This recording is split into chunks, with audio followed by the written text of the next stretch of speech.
A letter just arrived for you by special messenger. Oh. You go on in, Dan. I'll be along in a moment. And it's apparent wherever you look. Primitive, unlettered people with barbaric manners. No idea how to serve food. No appreciation of wine or clothes or... Now, there's an excellent example of what I'm speaking about. The perfect primitive. No knowledge of the finer things in life and no desire to learn about them. He lives in the wilderness by his wits, like an animal. Young man, living in the wilderness does one thing for you. It sharpens your sense of hearing, like an animal. I'm so sorry. I had no intention of offending you, I can assure you. Oh, you're here. Good. Dan, I'd like you to meet my son, David. I already have, in a manner of speaking. I see. Well, there's no sense putting it off any longer. This is the favor, Dan. I want you to take him. Take him? To live with you in Boonesboro. Well, I said there wasn't anything I wouldn't do for you that you asked, and I meant what I said. And I said I wouldn't hold you to it. So you turn me down and I'll understand. Doesn't David have anything to say about this? Oh, of course. I am of age. I wouldn't be here if I hadn't agreed. You realize, of course, you'll be living in the wilderness with us primitives, with none of the finer things. I'm not trying to get out of anything. I just think David ought to know what he's getting into. Methinks you doth protest too much, Mr. Boone. I see. Well, then I reckon that settles it, doesn't it?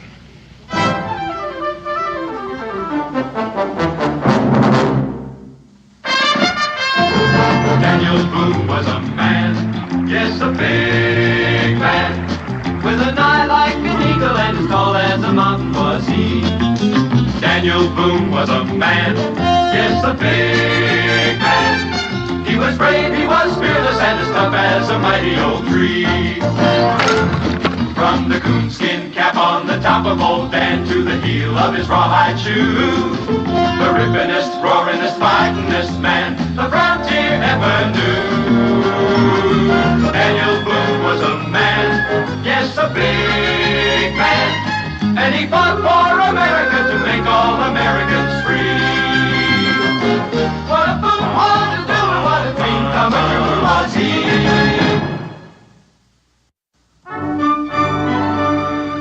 Now that it's all settled, Bill, do you mind telling me why you wanted David to come and live with you? Now that it's all settled, no. David, as you can see, is a fop.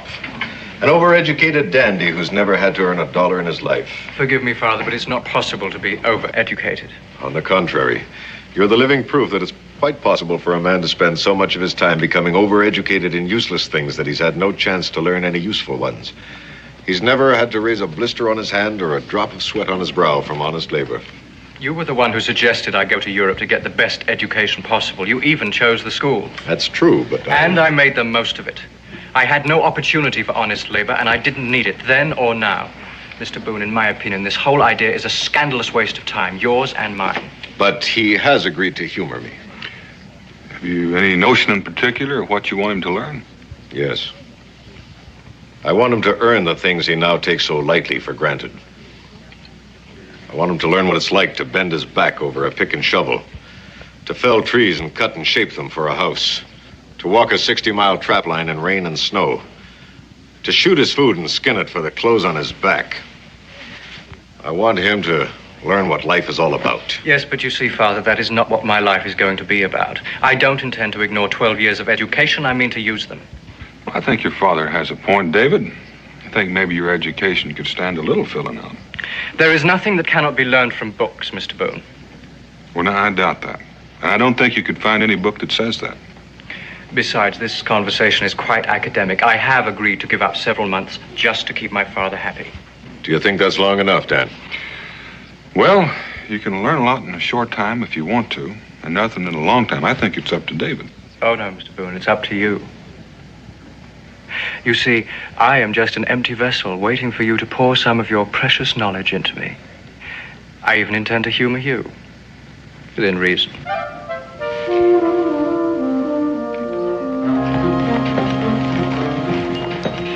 Unfortunately for me, of course, I shan't be seeing such delightful creatures as you two where I'm going.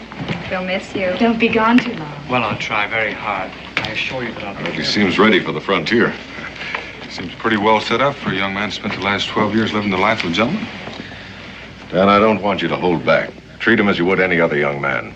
And don't be afraid to, well, make it as difficult as you think necessary. Within reason. Of course, I leave that up to you. He's made of good stuff, I'm sure of it. Mr. Boone, if you're ready, I'm sure I am. What is that? Paints, brushes, canvas, sketch pads, and charcoal. David fancies himself an artist. Correction, Father. I am an artist, and a very good one. Well, I'm sure you are, David, but, well, we've got a long trek in front of us, and since you're new to the frontier, you may just find it difficult to propel yourself. Mr. Boone, I agreed to subject myself to this puberty rite to prove my manhood according to my father's antediluvian notions. But I did not agree to waste all of my time. I will not forego my art, not even for 2 months, and nothing that you can say or do will force me to do so. All right. There's some things a man has to learn the hard way. Oh, my badge of courage and virility? Well, you might find that it might come in handy before we get to where we're going. See you in about 2 months. Without fail. Goodbye, son. Dan Boone's the best man I know. Follow his lead and you can't go wrong. I follow my own lead, Father, and I haven't gone wrong yet.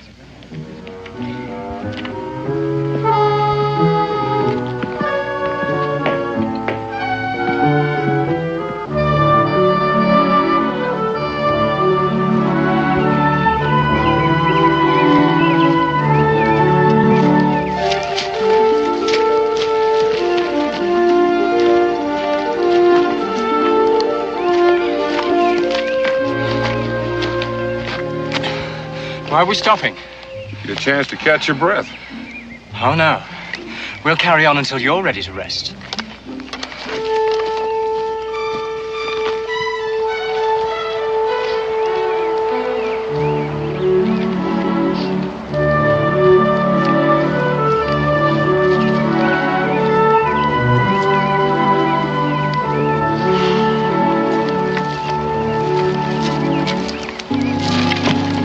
Now, why are we stopping? Because I'm ready for a breather and a little food.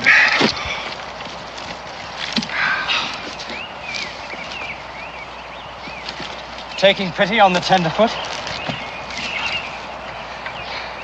You've been choosing the most difficult route possible, haven't you? And the shortest. Trying to break my spirit? Make me more tractable to training as they do with wild horses? Oh, not exactly. But you got to get blisters before you can grow calluses. Sometimes the hardest way is the easiest way in the long run. Now tell me, Mr. Boone, is that part of your homespun philosophy? That's what you want to call it, but it's a fact. David?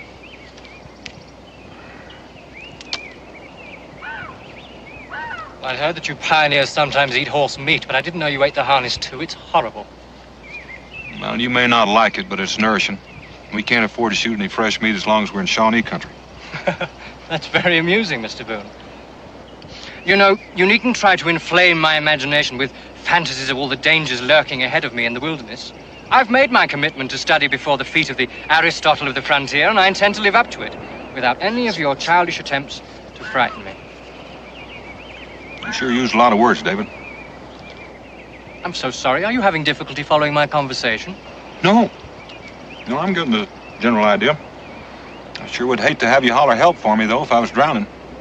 Well, then I'll make it very simple for you. I don't believe that there's an Indian within 100 miles of here.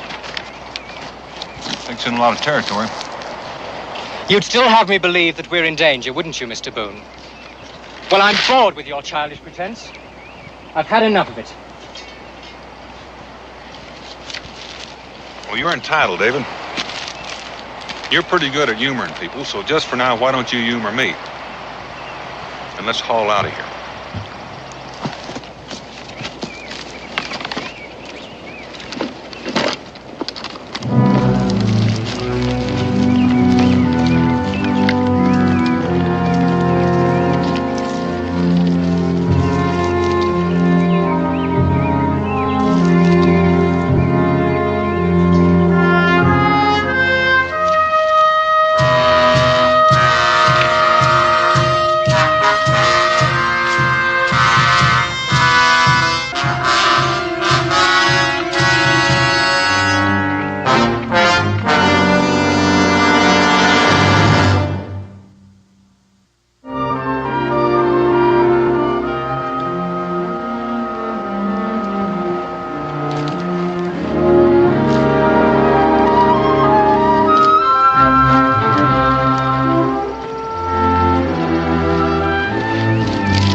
Your trap line?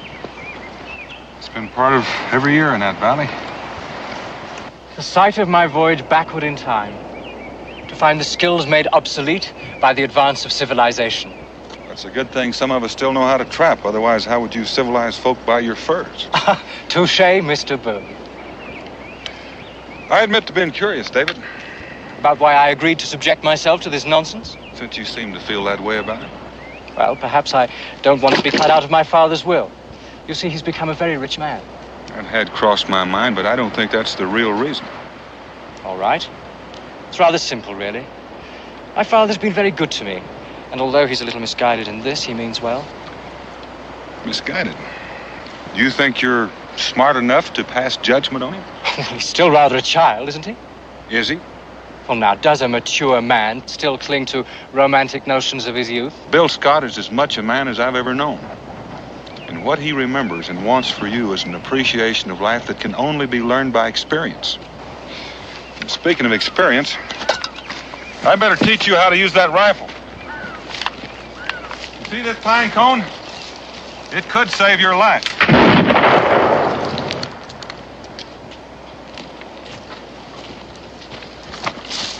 Did I say I was going to teach you how to shoot? Ah, you see, I forgot to tell you, Mr. Boone. I attended Sandhurst for a while. Oh, now, in case you're not familiar with it... It's a military college. Now, is there anything else you forgot to tell me? Mr. Boone, I'm afraid I haven't been quite honest with you. You see, when my father first proposed this wild experiment, I decided that I would shorten my apprenticeship by doing some research. Now, I will grant you, there aren't many textbooks available on trapping beaver, hunting bear, building cabins, and other skills related to a wilderness. But I must confess that I have managed to digest the ones that I could find quite thoroughly, and I think that you will find me very knowledgeable on any project that we might decide to undertake. That's very interesting, David. Thank you. Of course, I realize it does sound a bit smug, doesn't it? But, well, look, I could give you a pointer on the way. I mean, there's nothing like practical experience, now is there? Well, it does come in handy now and then. What is it? Shawnee, I reckon. Oh, Mr. Boone, I don't see any Indians. Come on, David. Mr. Boone, aren't you being a bit ridiculous? This is no time to stand around and argue. Now, Mr. Boone, I think this is one of your backward jokes. It is not a joke. And I don't intend to be a victim of it. David.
They passed here. Short time ago.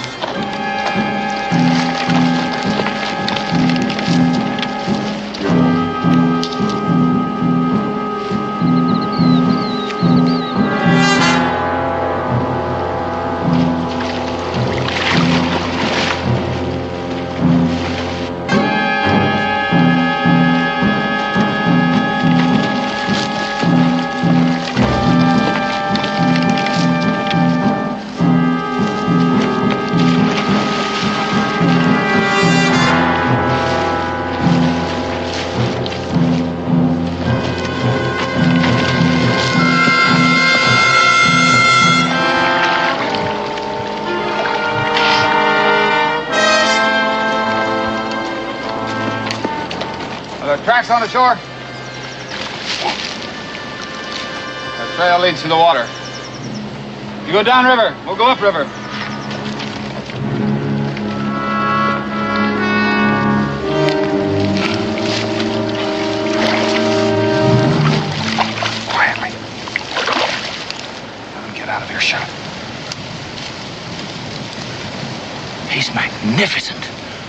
Most impressive specimen. Do you think he'd pose for me? Long knife? Well, he might trade you even a little of his time for your scalp. Well, if they're on the warpath, why do they have a woman with them? Long knife happens to be the son of a Shawnee chief. When he left his father's tribe, he left with a handful of followers. Might be he's looking for a new place to light. Well, what did they disagree about? About killing pale faces. The old chief was dead set against him. Mr. Boone. Well, I think I owe you an apology. About the Indians, I mean. Well, I reckon that makes us even. I owe you one for hitting you, but there wasn't any time to argue. Well, under the circumstances, I accept. Let's go.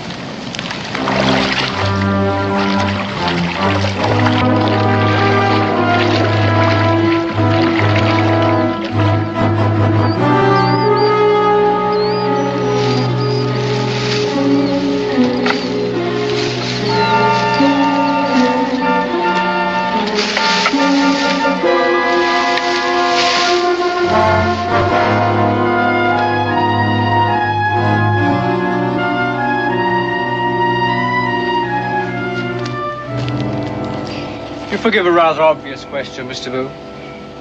I mean, a very short time ago, we were running for our very lives from angry savages, and yet now you sit terribly calmly, build an enormous fire, and cook some fish. Well, I mean, is there some sort of an unspoken truce that takes effect at sundown? That's pretty good, David. But that's not exactly the way it is. A human sanctuary? How curious.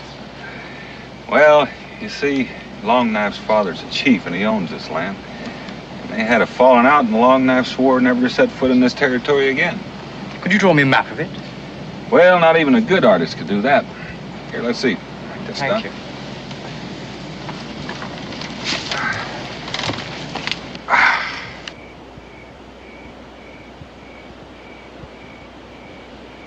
I've tasted trout in the finest restaurants in London, Paris, and Switzerland. It never tasted like this before. Well, catching it yourself adds a special flavor. That and eating out in the open. I defer to you on one thing, Mr. Boone. There are things that cannot be learned from books. Well, I reckon it would be hard to write down the taste of fresh-caught trout. I must confess that, despite my preconceived conclusions, I admire you, Mr. Boone. That is, of course, in the way that you relate to your environment, limited though it is. But I don't understand why a man of your obvious capabilities would choose to spend his life in this wilderness. Well, that's just another difference of opinion, David. I never considered spending my life out here a waste. Man against the elements, the primordial battle for survival, that's a rather limited use of the abilities God gave us, surely. Not against, David. Learning to live with nature, to make the most of what God has given us. Why, of course, if you prefer to use it in those terms. But the very fact that it can all be learned in a matter of a few weeks doesn't add up to much of a challenge, does it? Well, I'm still learning, but then, of course, I never had any chance to read those fancy books of yours. Well, you pick up a few minor things, nothing very important. But, you see, I've learned enough since I've been out here, Mr. Boone, to be able to exist on my own if I so choose. Aren't you forgetting all you knew before you got here? Well, they help, of course. But what I'm really speaking of is the practical application of that knowledge. I haven't seen any demonstrations of that yet. Ah, but you're my instructor. I'm here to learn from you, remember? Oh, in other words, you didn't want to show me up. Putting it rather bluntly, but yes, you're right. You know, David, I've known a couple of young cubs like you, and they've all had real outsized opinions of themselves. But compared to you, they've all been shy and retiring. I hate false modesty, Mr. Boone. I'm surprised you even know how to pronounce it. And if I were a betting man, I'd place a sizable wager that I could reach Boonesboro from here all on my own, even though I've never been there before. If I weren't a friend of your father's, I'd take you up on that. You'd lose the bet. I doubt it. And you'd be apt to lose your life. Mr. Boone, that sounds like a challenge. No, just friendly advice, A word to the wise. which the wise would heed.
David, are you all right?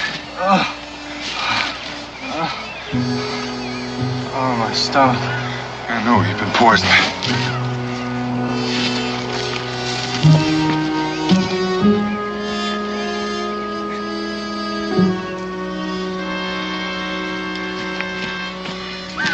Here, chew these. Chew them. Chew them up. Swallow it.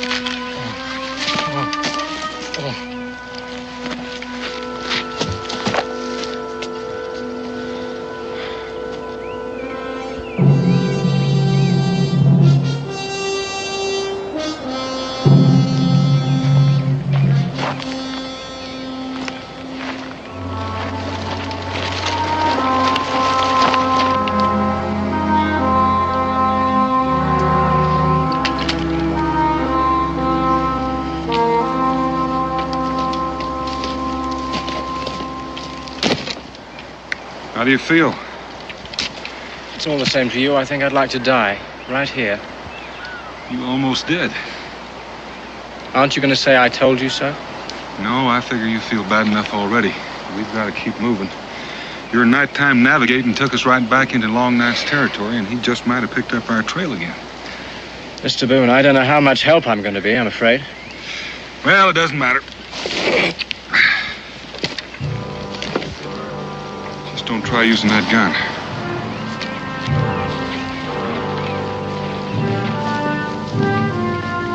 Welcome to our camp, Long Knife. I've been sort of expecting it. I have a difficult trail to follow. You're not quite difficult enough. Now that you've found us, what can I do for you? Is this your friend? He's the son of a friend. That's my picture. How did he get it? I expect we found it wherever you left it. Did you make that drawing? Yes, I did. Good. You come with us. Beg your pardon? You'll come with us. What do they want with me? I don't know, but I wouldn't put up too much of a fight. Oh, this is ridiculous. They can't just abduct me like this. Long Knife, the son of my friend, and I came in peace. Boone, don't make me shed your blood. A tribal artist has died. I need someone to take his place. I need someone to paint the signs when we bury our dead. I see. Without these things, your braves grow restless and think of rejoining your father's tribe. This will not happen. He will come with us. He'll be one of us. Oh, now, just a minute.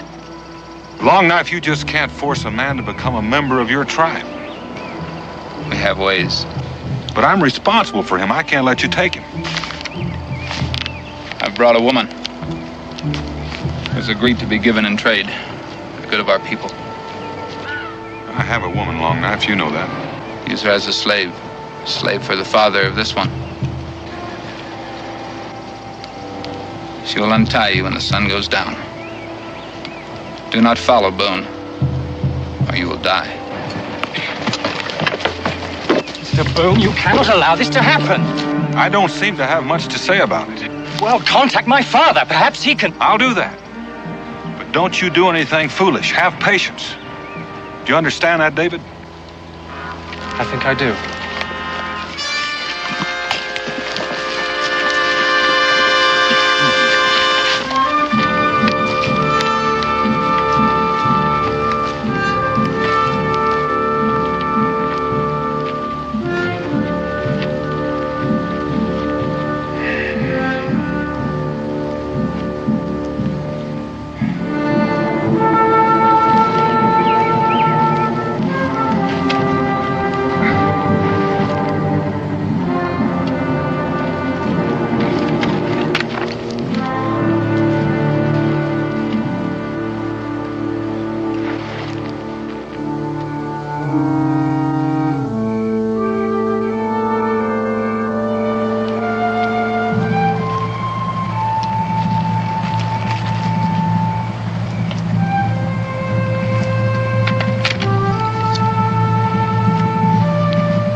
Now you can go on back to your own people. I cannot. I belong to you. Nobody belongs to anybody. No offense intended. But I cannot go back. I've been given in trade. It's a matter of honor for me and for Longknife.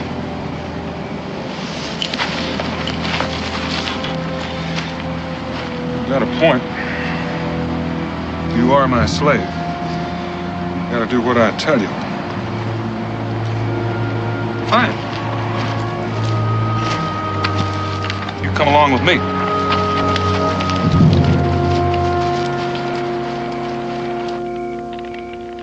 You may rest now. Is the painting finished? Oh, no, it will require several more sittings. You have great magic in your brush. It's not a question of magic, it's a question of being taught, a question of training. Where did you learn such magic? In a school, across the ocean. The ocean? Across the big water. Far from here. Yes, well, anyway, that's where I learned to paint. This painting gives me strong medicine. Stronger than that of my father. I will become the chief of all the Shawnee. Oh, I think you're attaching a little more power to this painting than really exists. When this painting is done, you will teach me the magic. Oh, I'm afraid I can't stay that long. You will stay. You will become a blood brother to the Shawnee. My people will become your people.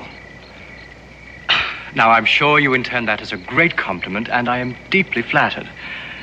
But I don't really think I'm worthy of such an honor. And the plain truth of the matter is, I have no desire to become your brother. To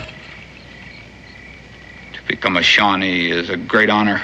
Oh, I'm sure it is, only... You dare to insult our ancestors? No, I don't wish to insult.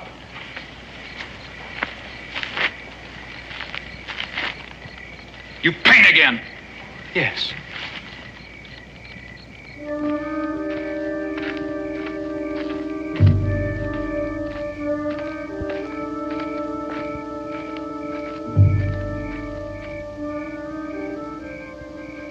You'd like to rejoin your people, wouldn't you? I cannot. The way things stand, you belong to me. And as long as you belong to me, you'll obey me. Do you understand? Yes. Come along with me.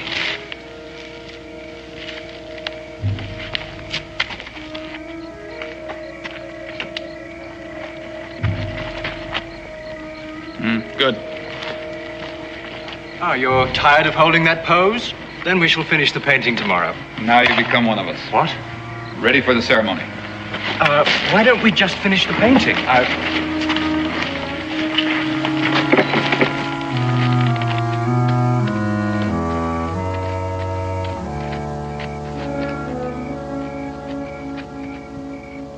You know, since Longknife figures that you're a fair trade for David, I think it's only right that David's a fair trade for you. I don't understand. I just wouldn't want Longknife to come to the conclusion that you'd gone along with me in this.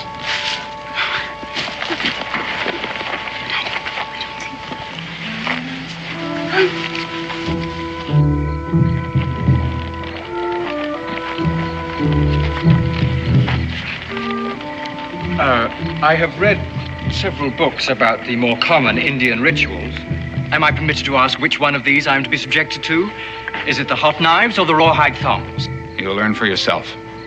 This is a test of your manhood, your fitness to become a blood brother. Look, you don't understand. I don't wish to insult you, but... If you don't choose to be our brother, you choose to be our enemy. What if I don't measure up? Supposing I'm not strong enough, not brave enough to survive the ceremony? That would be very bad. Tell me, is it a customary part of your ceremony to be tied up like this? Does it not question a man's courage? Soon you'll be untied to run the gauntlet. Run the gauntlet? It's our first ritual. Since there's but 8 of us, you will be allowed to run it twice.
What is it? It's the wine of courage.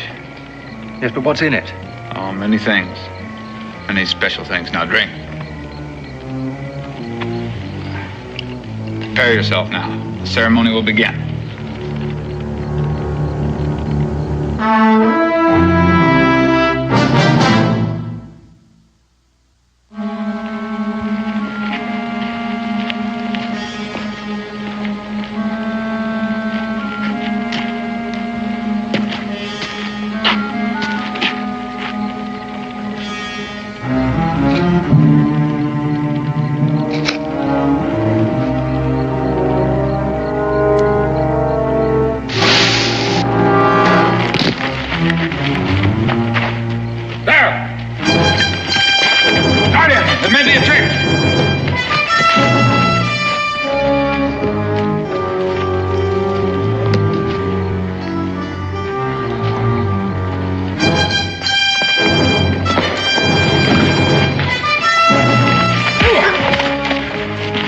Magnificent tactics, Mr. Boone. Let's get out of here.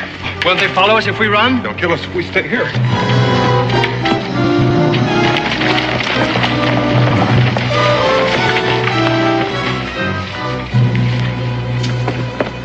Mr. Boone!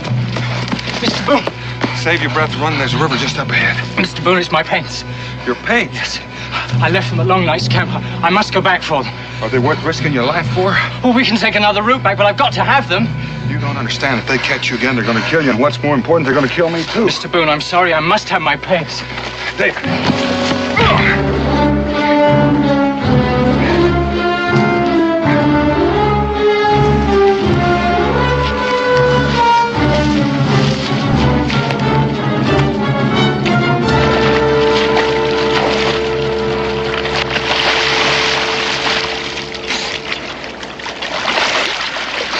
Mr. Boone, you struck me. Again. That's right, I did, again. All right, sir. This time, I insist on satisfaction. Listen, I'll give you your chance, but this is not the time or place. Long Knife's behind us, and if we fight here, he's the only one that's going to get any satisfaction out of it. Very well. I will await a more propitious time. Well, I'm sure glad to hear that. Now, let's get out of here.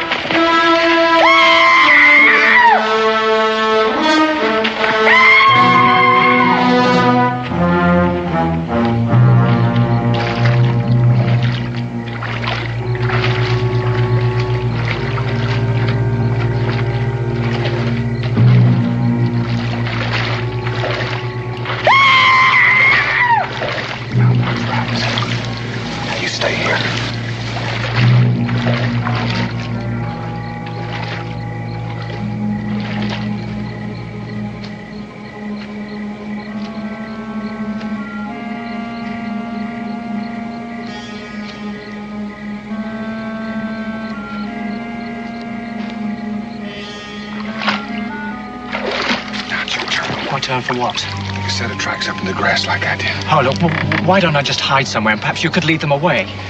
Now, wait a minute. It's not that I want to make you the quarry for my own safety. I don't want to see you killed on my account. Besides, you can outdistance them alone. Well, you do like I asked. Don't you think Long Knife can tell the difference between two sets of tracks and one? Yes, I should have thought of that.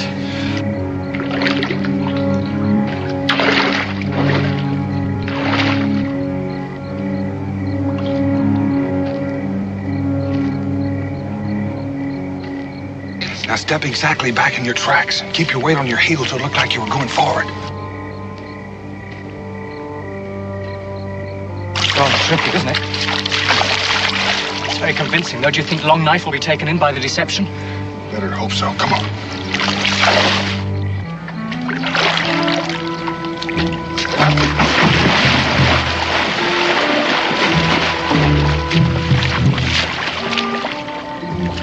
I left the water here.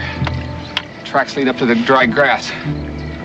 Boone is smart. He knows that I swore never to set foot on my father's land again. He will take refuge there. Your father's land right there. You four go this way. The rest will go this way. We'll search for him across the water. Boone is like the fox. You lead the hunt one way, then go another. Go now, we waste time.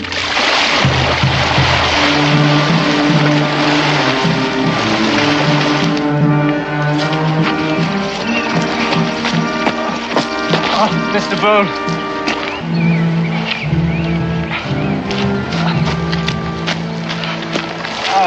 How much further do we have to go?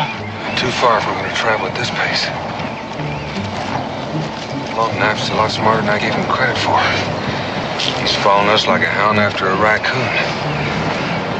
But at least there's only 4 of them. That gives us a chance. A chance? Sooner or later, they're going to catch up with us. So we'll pick the time and the place.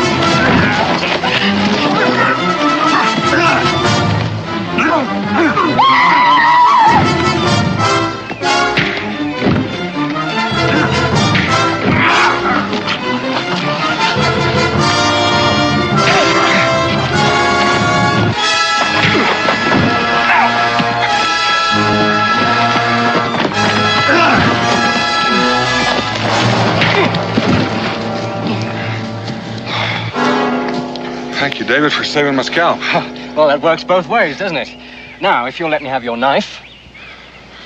What do you want with my knife? Well, we're going to scalp them, aren't we? Don't tell me you've read a book on how to lift a scalp. Yes, I did, and it gave very explicit directions. You see, you hold the forelock of the victim with your left hand, and you make an incision just at the hairline on the forehead. Well, David, don't you think we could just tie him up somehow? We won't hold him for long. We'll be long enough to get out of here. Oh. Well, I suppose that decision's up to you, Mr. Boone. But I must tell you, I'm very disappointed in you.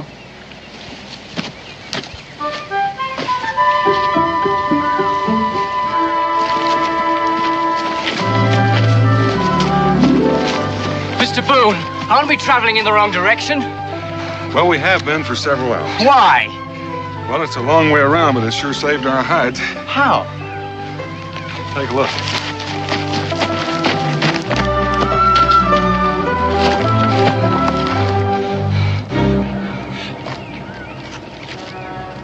They're stopping.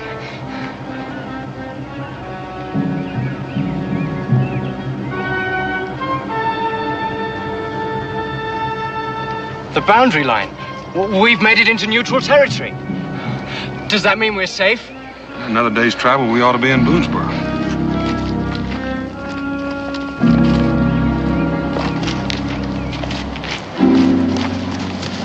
All right, Mr. Boone. Here and now? Here and now, Mr. Boone. Why don't you take a little time and get your breath?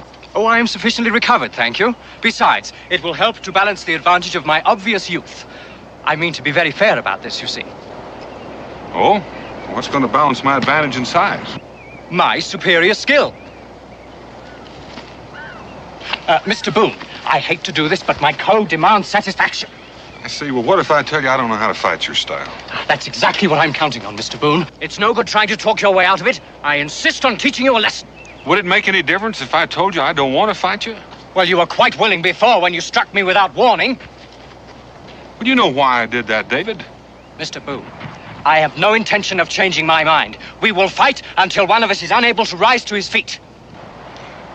What a waste when we have so far to travel. Why don't I just apologize and we'll let it go at that? Don't patronize me, Mr. Boone. You defend yourself. You will see that brute force is no match for the science of fisticuffs. Science, Mr. Boone, the wave of the future. Well, I reckon so, David, but we're not in the future yet.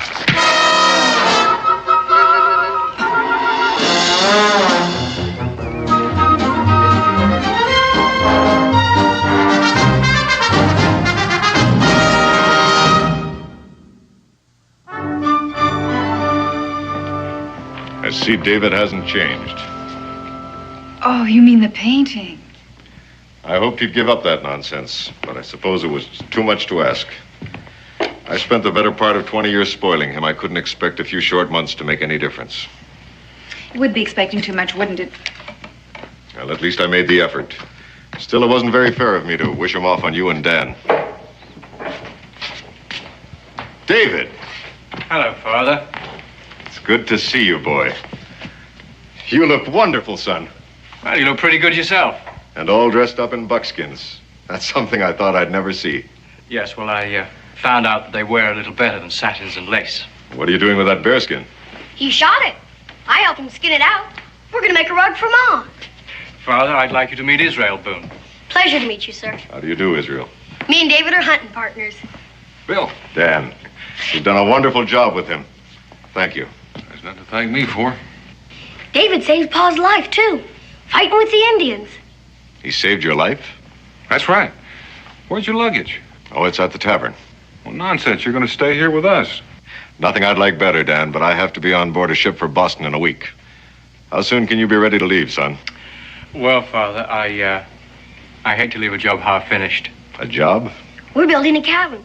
Might take a while to finish, but then the trapping season will start. You mean you want to stay here? Well, at least through the winter, anyway. It's pointless to learn something and then not put it to use, isn't it? I think you're serious. I am. But what about your painting, your education? Well, I can use that education. Somebody should be writing a history of the frontier. One day this will all be gone. Father, you can help me. You send me some supplies from Salem and I can keep track of it on canvas, too. You haven't said anything, Dan. Well, I reckon you know what I'm bound to say. I think it's a fine idea. Besides, David said he'd teach me how to paint. That'll take a while. I knew it was too good to be true. You better watch him, Dan. You'll be making a dandy out of Israel, too.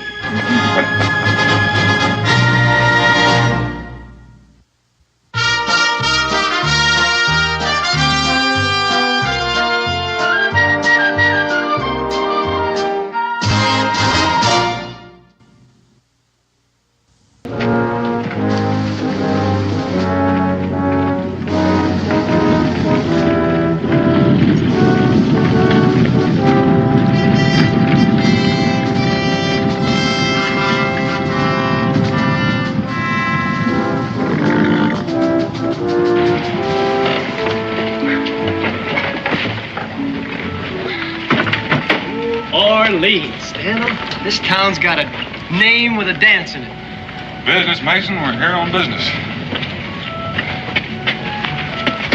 People sure in a hurry down here. So should we be. Get these fellas in here and start haggling with Trader Jacques. And then? Get out and get home. This town chews your kind alive. Yeah, ain't that wonderful?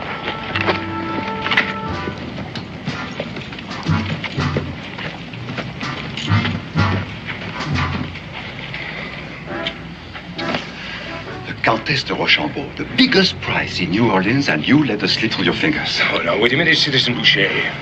I found out she was in New Orleans, huh? I was the one who discovered she was aboard the refugee ship, huh? And what does that all add up to if we don't find her? Now, do you know what it will mean if we ship her back to Paris? Robespierre would hand us New Orleans on a silver platter. We'll find her. All right. You take this street, I'll go the other way. Presenting the Rage of Paris, a toy everyone can enjoy, be you 6 or 60. Every Republican home should have one. Citizens, the nobility of France has gone wild over this little instrument. King and queen, dukes and duchesses, one and all, have lost their heads to Madame Guillotine.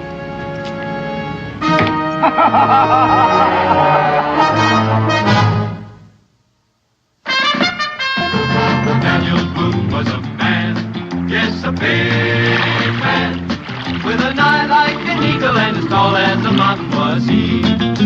Daniel Boone was a man, yes, a big man. He was brave, he was fearless, and as tough as a mighty oak tree. From the coonskin cap on the top of old Dan to the heel of his rawhide shoe, the rippinest, roaringest, fightingest man the frontier ever knew. Daniel Boone was a man, yes, a big Americans free. What a fool was to do and what a dream come true was he.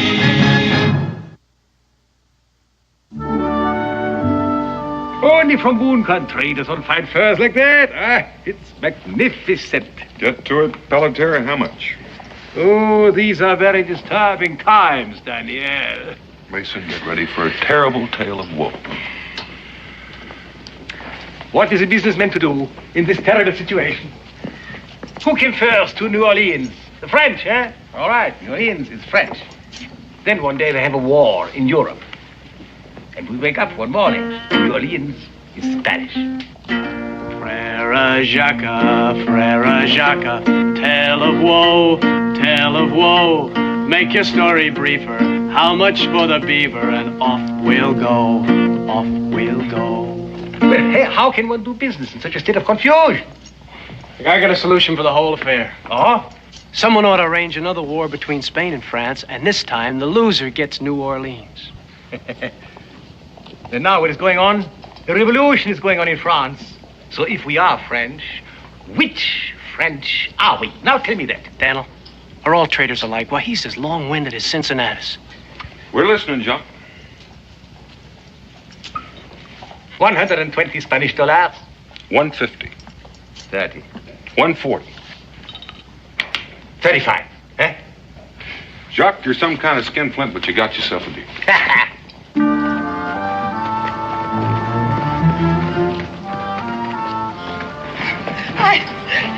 I can't go no further. Quickly. Qui est-ce qui nous dérange encore?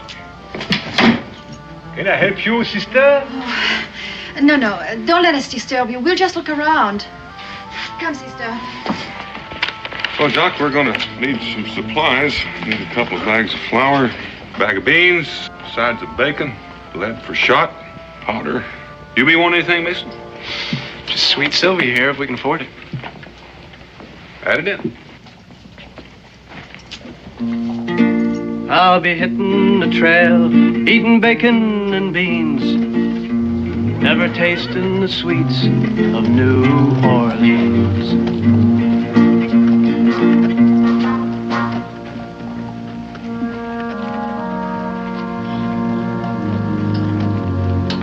There's Yvette's and Mimi's and sweet Josephine's, but I'll never have kissed one in New Orleans. How are you going back, Daniel? The Natchez trace to Kentucky? Nope, we're heading straight north. Mason and I have some business in St. Louis. St. Louis? Oh, then maybe you will see my friend there, Father Gibault, a grand homme. He has a missionary school for the Indians, you know. But you must see him. Tell him you are my friend. Tell him Jacques Pelletier hugs him. I'll tell him, Jacques. Now. How about the nice ball of silk for Madame Boone, eh? Well, now that might be just the right idea. I beg your pardon. I'm so sorry. I couldn't help overhearing. You're going to St. Louis? Yes, sister? Sister Louise. Sister Berthe. Sister? It's an amazing coincidence, isn't it, Sister Berthe? Oh, yes.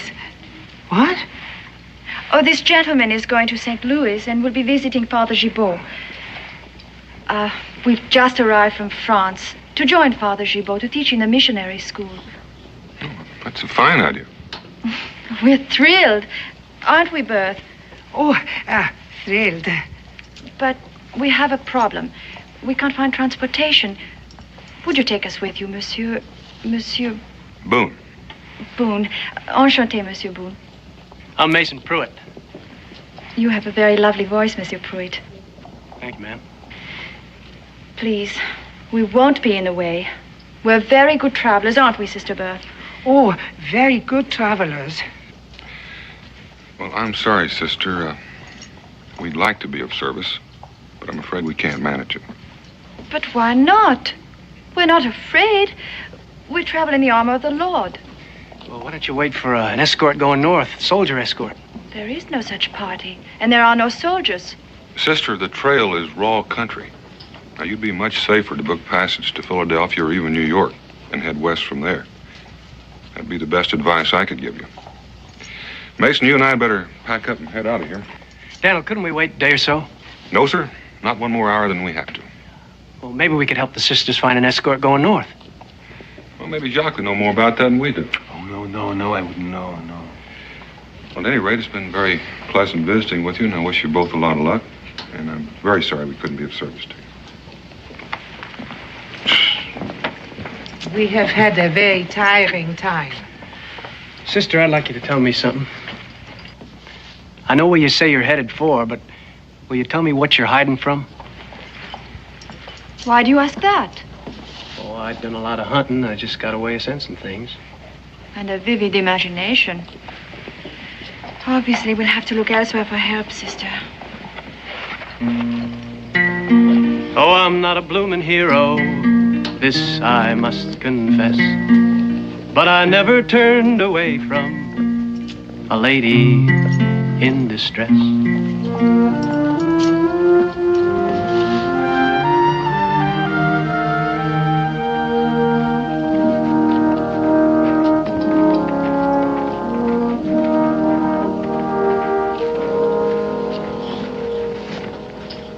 Daniel, I don't know how I'm ever going to explain it.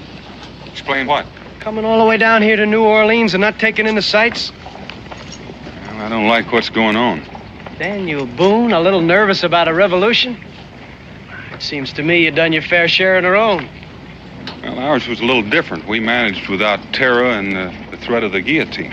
I reckon the French got a right to do it their way. Maybe so. I'm going to fill up, all right?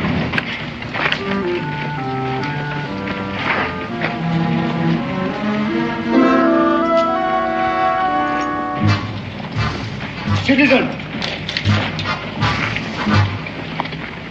We are looking for 2 nuns. Somebody sick? Oh, nobody's sick.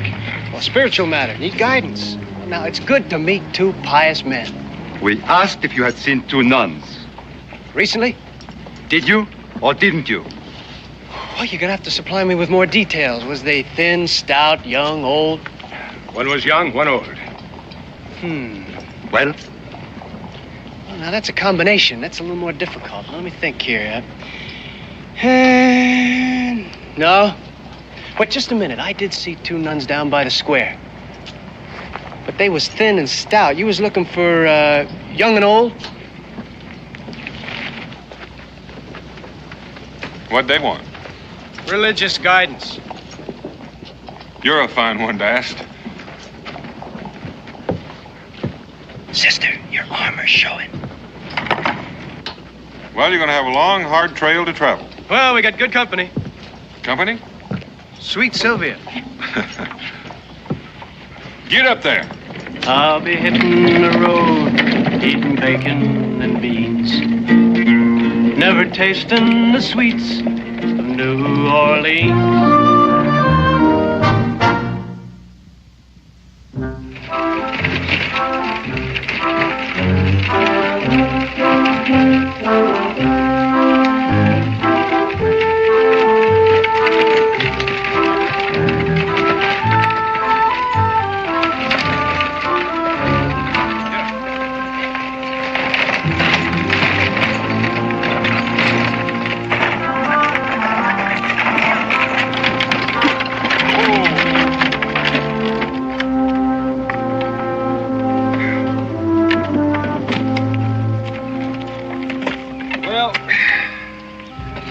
Come over the easy part. From here on out, the trail gets a little bit rough.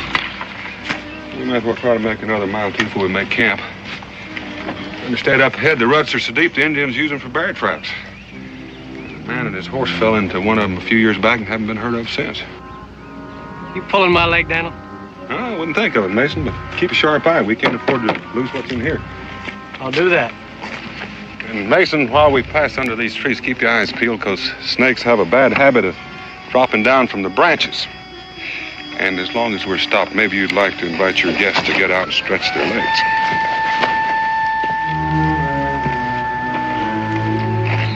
Well, that's what they say about Daniel Boone. Eyes in the back of his head. You knew we were here all the time? Most of the time. Looks like you're real anxious to get to that school in St. Louis. Don't take us back. Please.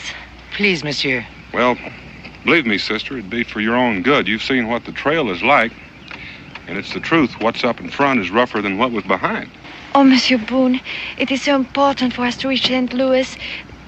We're not afraid of what's ahead. Well, I can understand that, sister. Daniel.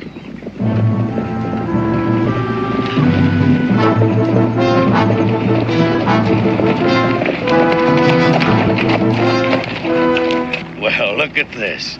Church ladies. Better tip your hats, boys. If you're searching for sinners, here's a parcel of beauts. There ain't a one among them that ain't a kin of Lucifer himself. Where are you heading? North. You ain't gonna get much for your trading goods.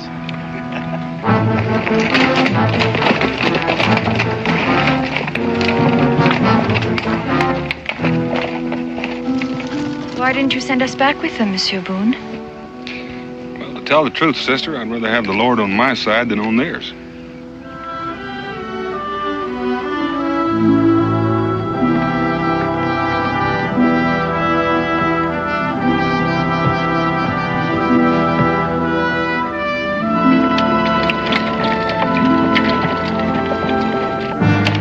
That's what I said. 2 nuns.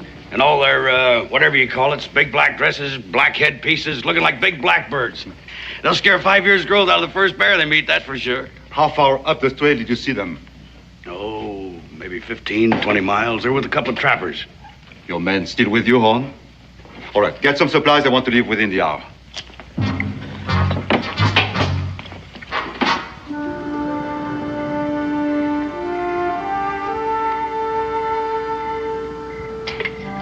I understand the French are great hands at cooking. I am the living evidence, monsieur. Well, out here, we don't go for the fancy, just the filling. When in Rome, feast like a Roman. It smells delicious. Enjoy it, sister.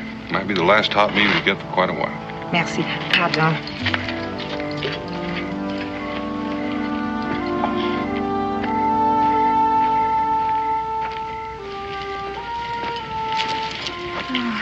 I'm just too exhausted to eat, Bert. All I want to do is sleep. You must eat, please. I shouldn't have let you come.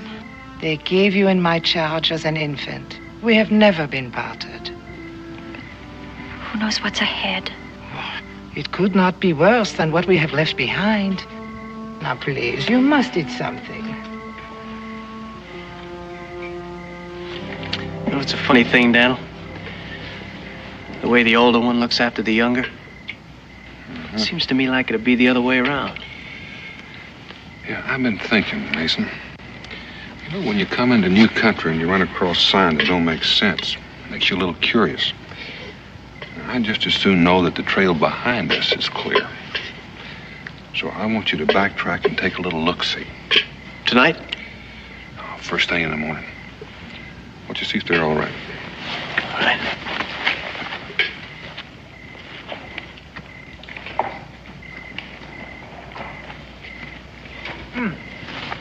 Is there water? Yes, ma'am. I'll get you some. No. Merci, I will get it.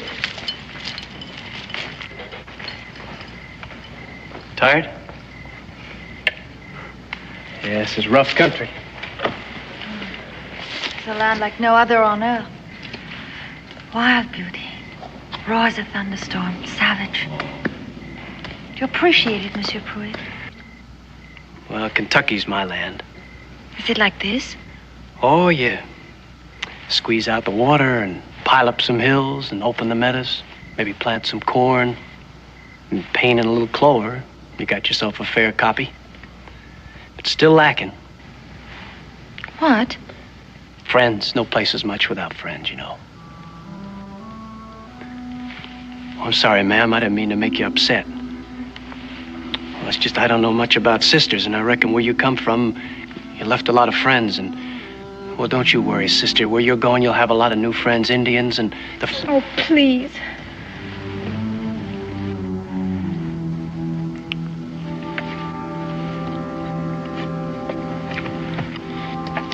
Oh, Monsieur Pruitt.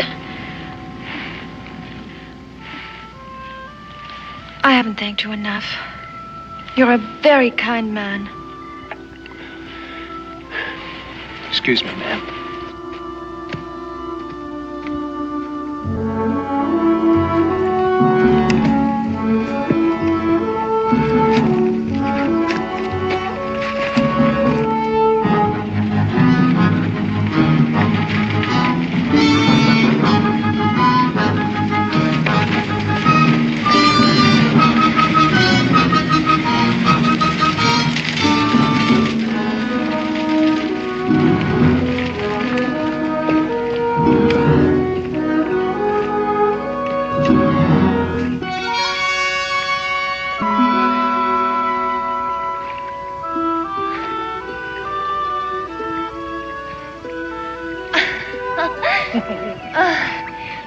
Why don't you come in now, Bert? Oh, I couldn't.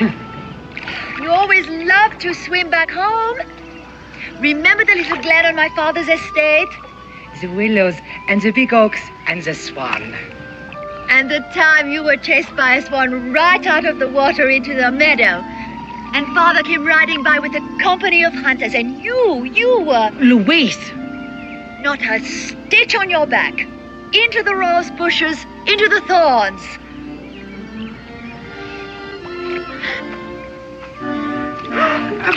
Monsieur, go away.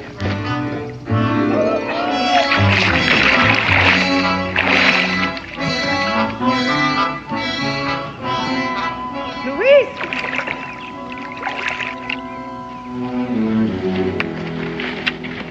Did you see anything? Well? There's 8 of them right behind us. 2 of them's in the city looking for the nuns, and they're with that mean-looking trapper past us yesterday. You better get going. Get the women. Daniel, I've been made a chump of, and I don't think I like it. Neither would I. I helped them because they were saintly women, nuns. The nuns don't have long hair, and she does long, black, wavy hair. She hoaxed us from the beginning. We'll worry about that later. You know what it is. She's running from the French, one of them political things. I don't think we should stick our necks out. Here, give me a hand. She's probably one of them rich, noble women, spoiled living off the sweat of others. A parasite, a leech, an exploiter of the peasantry. A conceited, simpering, mindless, useless member of an effete and decadent aristocracy. Just a minute. Yes, I am a noble woman. And my name is Louise Maria Charlotte de Rochambeau de Chalon. Comtesse de Rochambeau. There's the tumbrel. Take me to the guillotine. You can set up your own private reign of terror. Look, I was just saying that... I heard what you were saying. There's no time for this. If Mason has backtracked the trail, the French are right behind us. Daniel, I don't like being made a fool of. Well, now, you're doing pretty good all by yourself.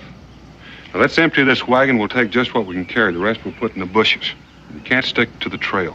We're going to have to go overland due east. That's our only chance. It's going to be rough going. Are you up to it? Oh, but why take such a risk, Monsieur Boone? This is a political thing. You're not involved. And we'll argue that point later. Are you up to it?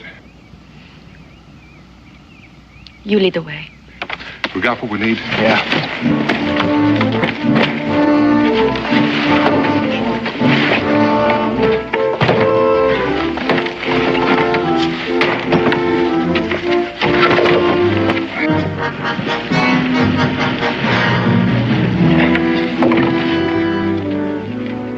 Why don't horses follow your nose?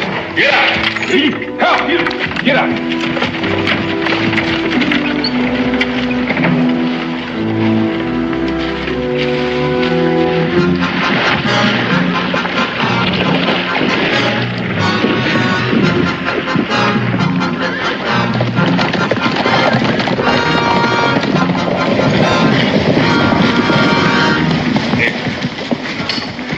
Oh, they've stopped here, huh? Hey, but not for long. And the wagon tracks, they lead this way, huh? All right, let's follow them. Allez!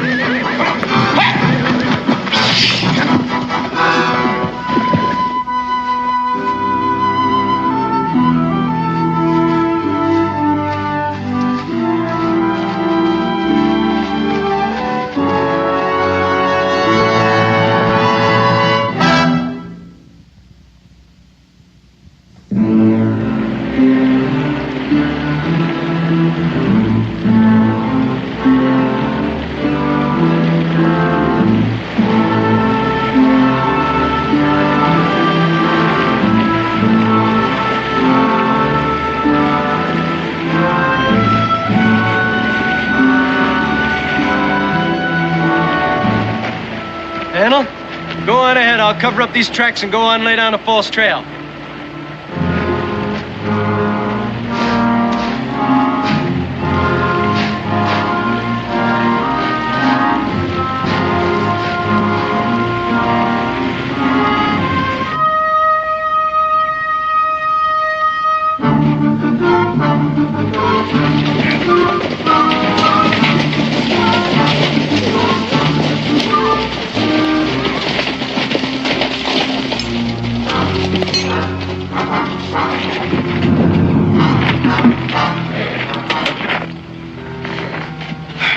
We've been following an empty wagon. Where can they be? Horse would have more sense than to pull a wagon very far without a driver. I'd say they probably cut into the brush back there a ways. Why would they do that? They must have realized they're being followed. Well, where would I take them? The crow flies to Natchez, but only a crow would be crazy enough to try it. Where does this trail lead? North, to the Missouri country. Up a few miles is a fork. The right trail leads you to Natchez. All right. I'll take 4 men and ride up ahead with your horses. Monet, you go back and try to pick up their trail. On foot? The horses would never get through that brush. And don't come out without them. Is that clear, citizen? Very clear, citizen. The Count is Rochambeau. Mighty pretty. So I doubt it'll make it any easier on the trail. Well, it's all I have. Where's Bertie? Oh, she's changing too. Maybe you better keep that covered up. That's as good as a signal. This belonged to my father's family. I saw your father once, You did? when he was commanding the French troops during the War of Independence. He came out west with General Washington to review our militia. He was a handsome man. Yes. When he heard they were coming to arrest him, he insisted that I leave France immediately with Berthe. And he kissed me. And he gave me this.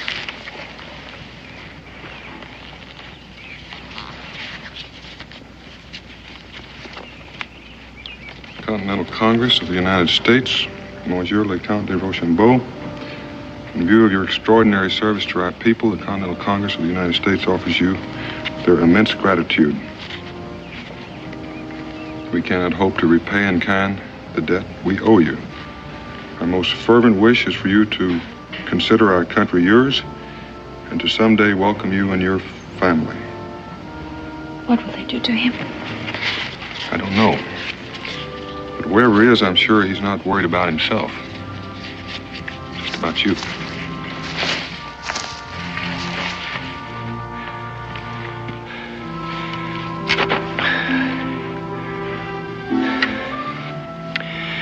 I laid in a trail that'd make a hawk dizzy. Any sign of anyone following? None that I saw. Oh, this is foul country, Daniel, rougher than any I've ever seen. You think we're doing the right thing? Well, we don't have much choice. At best, we have a bare chance of getting through. Well, I want to take that chance. All right. We'll cut straight east, then north. That won't get us to Missouri. No, but that'll get us to the Natchez Trace.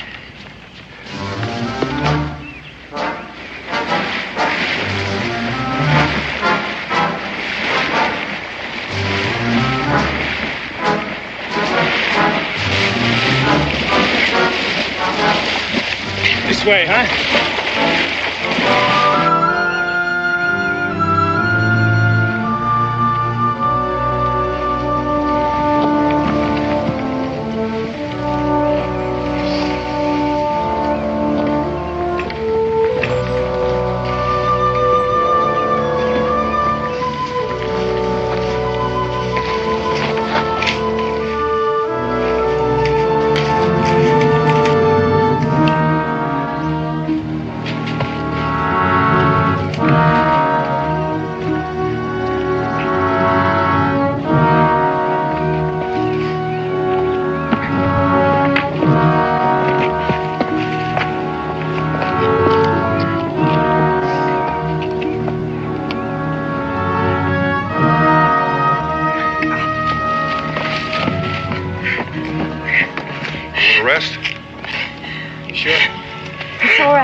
Salmi! Salmi! Salmi! Ah! Monsieur! Monsieur! Ah! Look! Monsieur, something is on me! Ah! Leeches, fire some bark. Ah, please get it off, monsieur! Ah! There are more! There are more! Don't do that. Don't pull them off. She's covered with them. Oh, please. Mon Dieu, please get them off. In a minute, Belle. Please. In a minute, in a minute. Please get them in a minute. off. Please. Okay. They're all off. They're all off, Percy. It's all right. They're all off.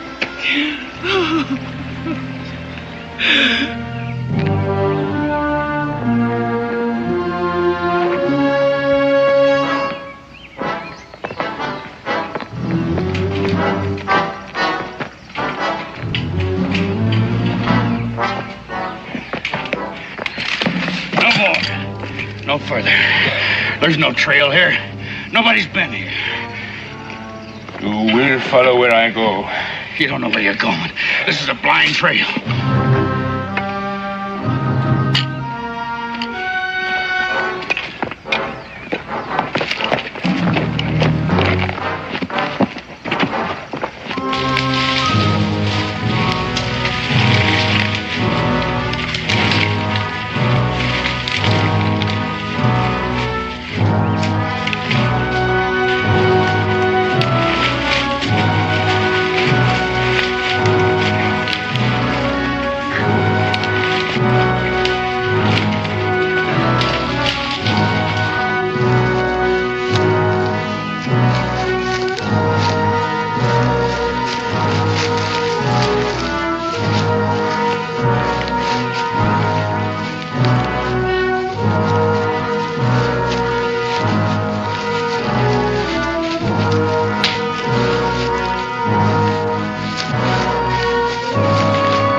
Stopped here, huh? A blind trail, eh? Took us long enough.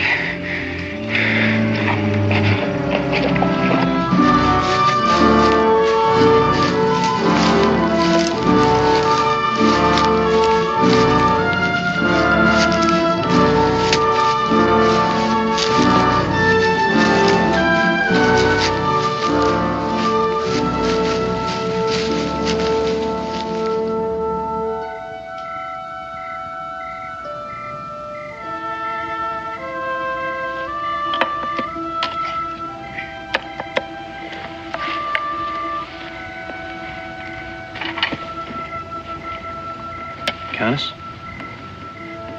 Cold beans. Don't dare a fire.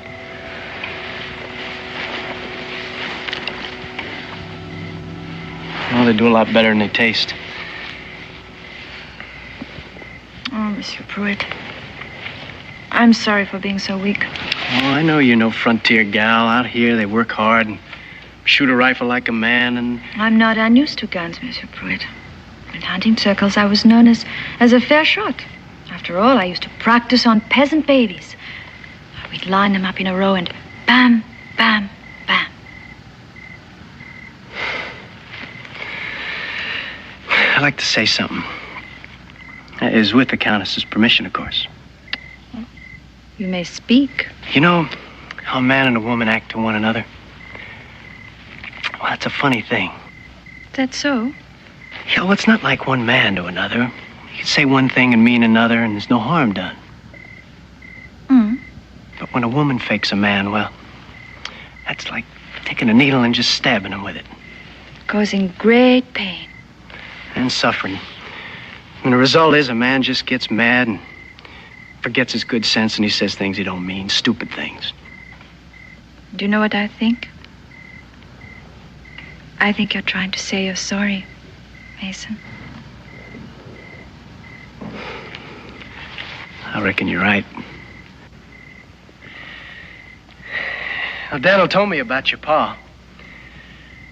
And I'm beginning to have great admiration for your family. Every member. Countess? Countess, gotta keep moving.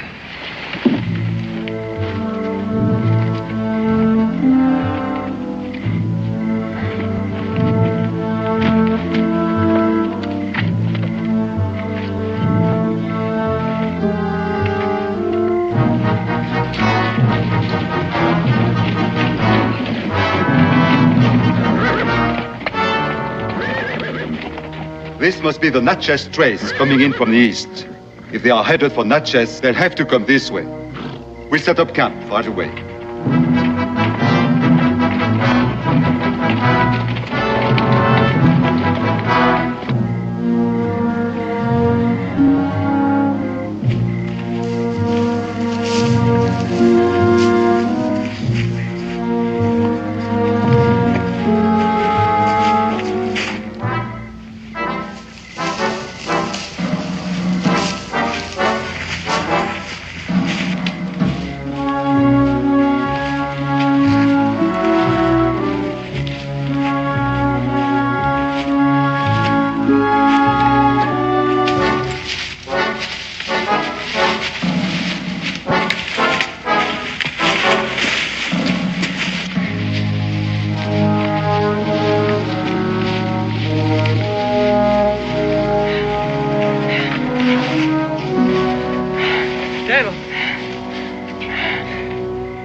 Anymore. We can find another way.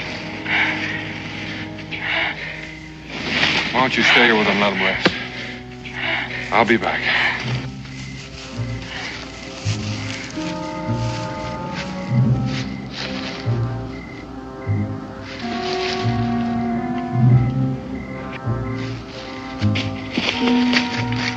Come on.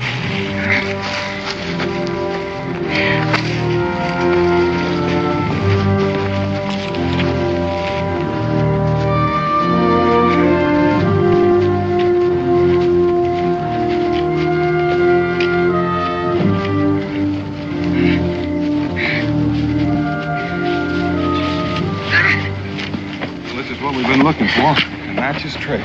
Oh, the good Lord. Smell it?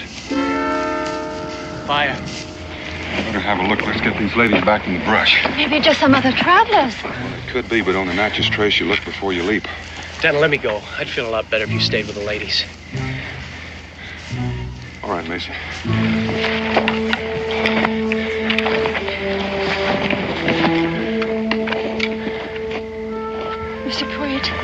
Be careful. I'm always careful. And Mason, bon chance. It's good luck in French.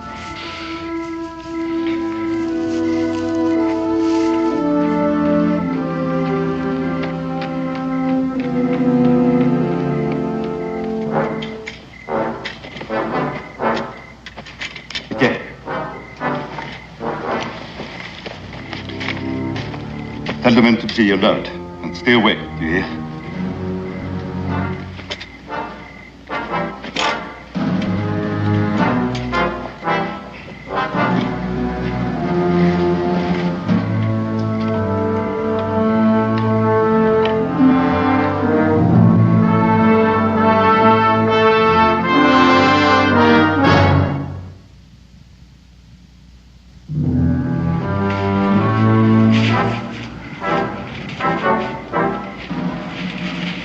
Trail, all right. We ain't so far behind. This brush has just been walked on. Oh, boy. Let's hurry on then, huh?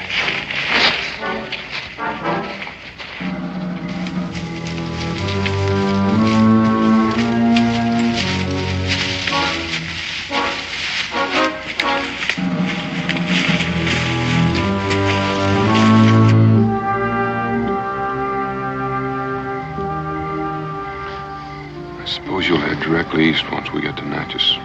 Yes. I have a cousin in Philadelphia. One day maybe you'll get to visit us in Kentucky. I think you'll like our land.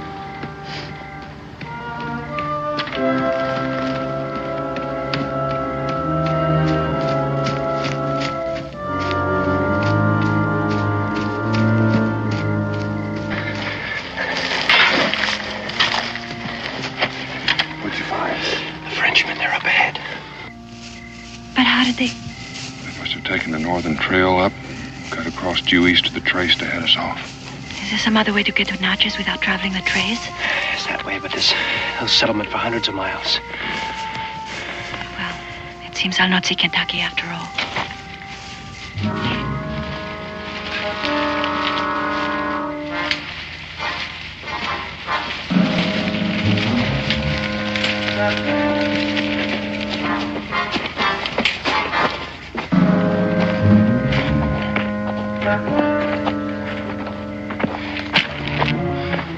We made it. You smell that?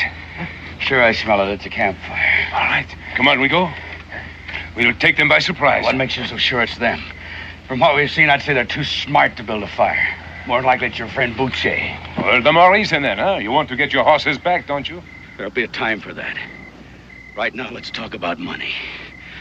Matt here and I decided we got double wages coming for that walk through the swamp. Nothing was said about that in our original agreement.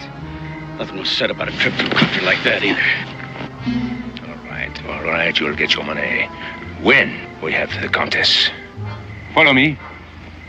Follow me, vite, vite.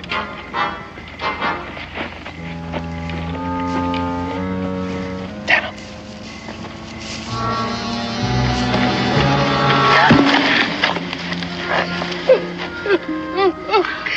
I cannot stand any more of these vile creatures. Nor will you have to. You've taken care of me all my life, but I won't let you suffer anymore. Monsieur Boone, my mind is made up. No more running, no more hiding. Those men down there, they want only me. They don't care about you or Monsieur Pruitt or Berth.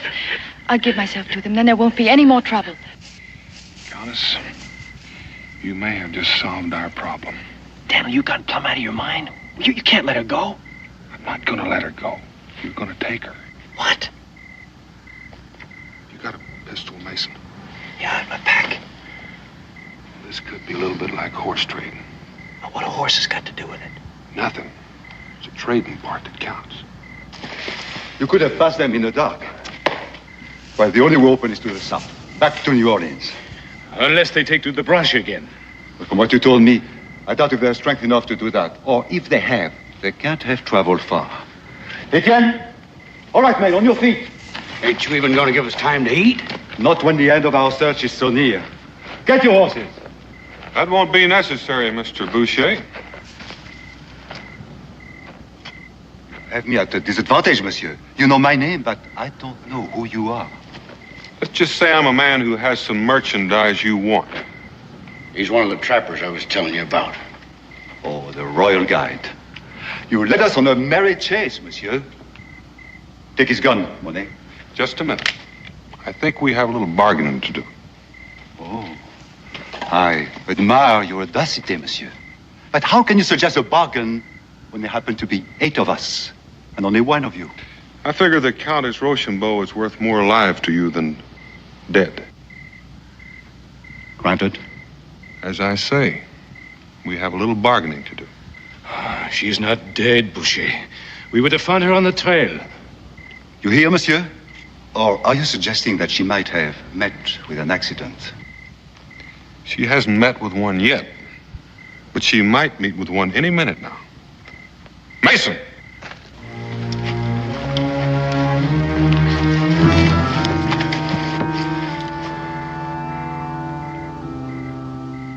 Now tell your men to drop their rifles. Mason, count to 10. If they haven't dropped them by then, shoot her. 1, 2, 3,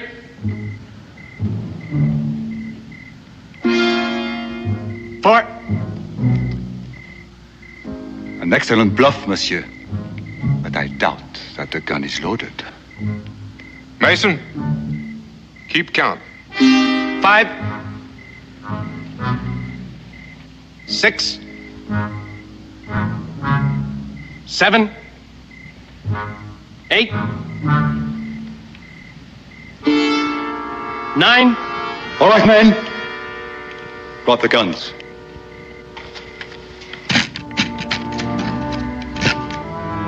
Bert.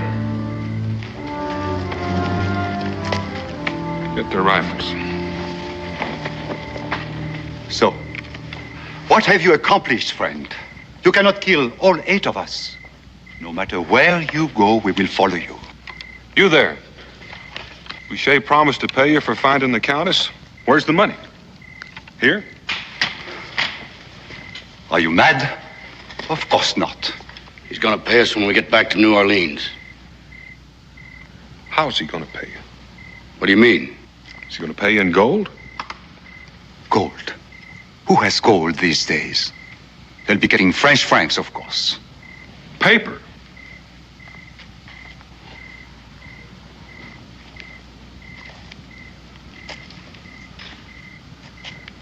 Answer the question. Of course it's paper. Which might be worthless by the time you try to spend it. The French Republic is in bad shape. I'd hate to gamble on their money being good. Oh, he's trying to trick you. You will get your money, huh?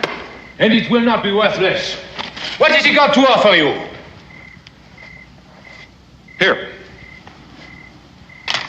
What does that look like to you?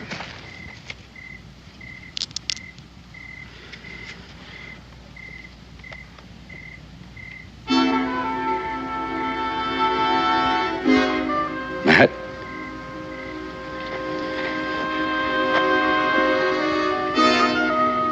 There's one for each of you. If you'll help us get the ladies safely to Natchez.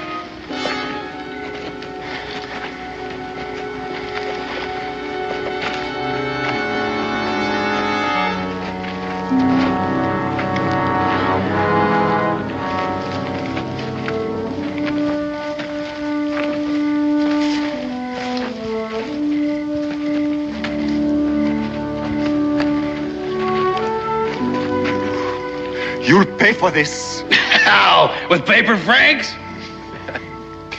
Mr. Boucher, you and your friend get out of here and have a nice walk home.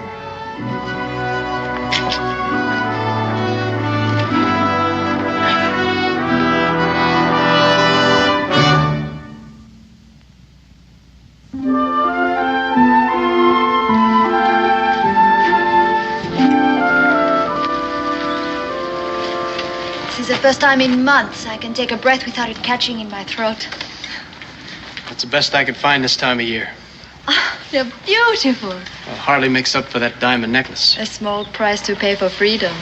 Countess, your carriage is ready, and with the soldiers to guard you, I trust you will have no further trouble reaching Philadelphia. Miss Berthe, I hope you find this part of your journey more pleasant than you did the last. Oh, the way will be better, but not the companionship.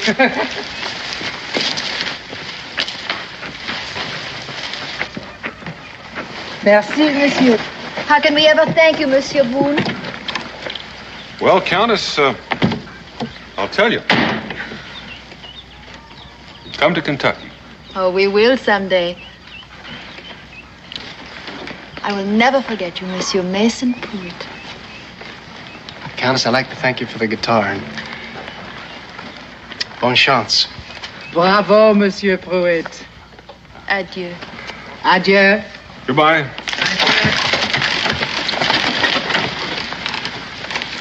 I'm young and I'm strong, and I sing a fair tune. And I'm known to look twice at the beckoning moon. Now the moon has lost its musical sheen, and I met the Countess in New Orleans.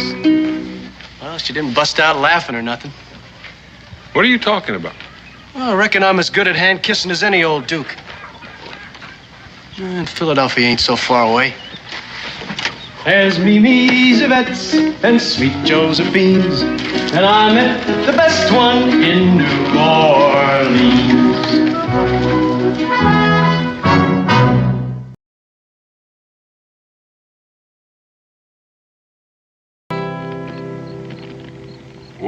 was young, well, he used to wait on my master, give him his plate, and pass that bottle when he got dry, and brush away the blue-tailed fly. Jimmy crack corn, and I don't care. Jimmy crack corn, and I don't care. Jimmy crack corn, and I don't care. It's not too bad. My master's gone away. Now the horse he run, he jump, he pitch. Throw my master in the ditch. He died and the jury wondered why. And the story was the blue-tailed fly. Oh, well, the Jimmy crack corn, and I don't care. Jimmy crack corn, come on, I don't care. Just keep singing, Josh, like nothing was wrong. Care. We got company.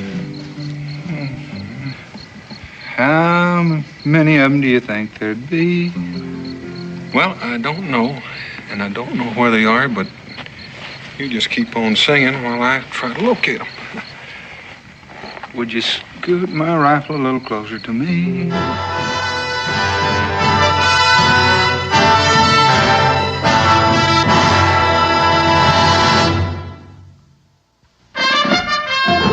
Daniel Boone was a man, yes, a big man, with an eye like an eagle and as tall as a mountain was he. Daniel Boone was a man, yes, a big man. He was brave, he was fearless, and as tough as a mighty oak tree. From the coonskin cap on the top of old Dan to the heel of his rawhide shoe, the rippinest, roaringest, fightingest man the frontier ever knew. Daniel Boone was a man, yes, a big man, and he fought for America to make all Americans free. What a Boone wanted to do and what a dream come true was he.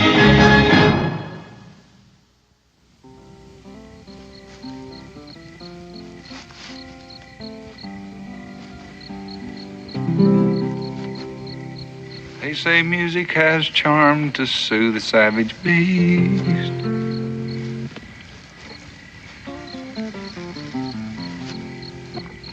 Lord have mercy, Dan, you're gonna blow us up. As I was walking down Mulberry Street, with a hey-ho, blow the man down. 3 little engines I happened to meet. Tell me the time when we blow 'em down. Right now.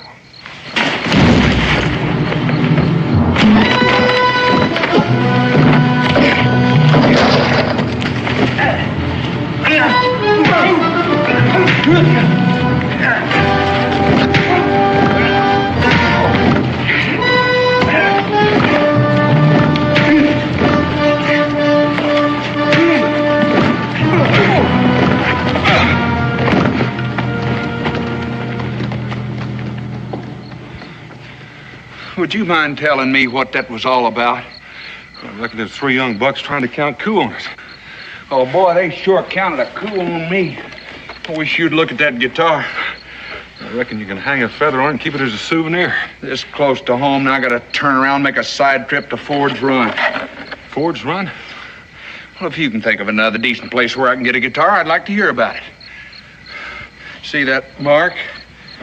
Hans Vogel, he's an old German fella. He turned that out for me just before I left. You want me to go along with you? Oh, no. Ain't no use in both of us being late. I'll be all right.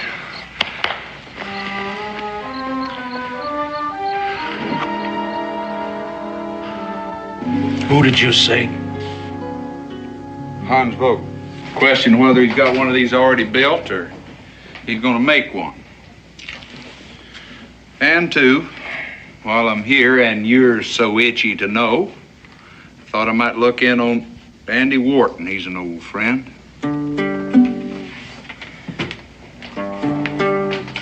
What about Hans Vogel?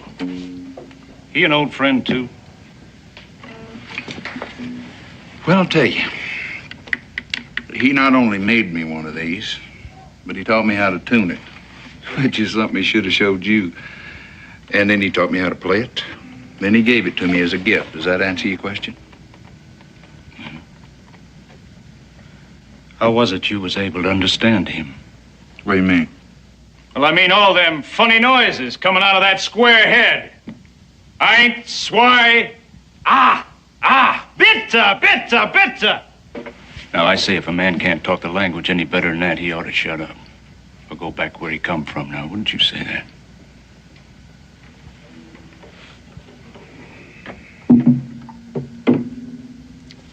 I never had any trouble. Oh, how's that? Don't tell me you speak that foreign lingo of his. Yeah. He taught me some of that, too. A few words. Well, now that can be mighty useful to a man these days, can't it? I mean, if he happened to know any redcoats. I don't get your point. Well, all them Hessian soldiers, you know, the British been bringing over here by the boatload to do their fighting for them. Mercenaries, I think they call them. That means they'd shoot anybody if you pay them enough. Oh, not you. Not you, because you like him so much. But me, him, any of the rest of us here. That's the kind of people they are, and they're all alike. Well, you wasn't around when I was here, so I don't know what you're like. I'm 100% patriot, mister, and proud of it. Now, what are you?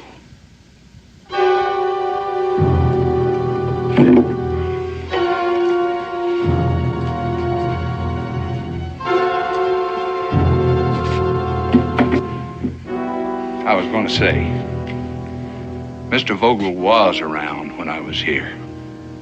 As a matter of fact, he is around almost before anybody. Or Wharton's mill, the store across the way, or this tavern. I think maybe he might have staked out his property and built his home down there on that stream before this town even had a name. And unless he's changed an awful lot, I think he's just about as good a patriot as you'd find anywhere nowadays.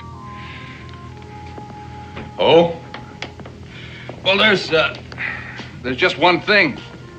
You never answered the man's question. What was that? Oh, what kind of a patriot you are.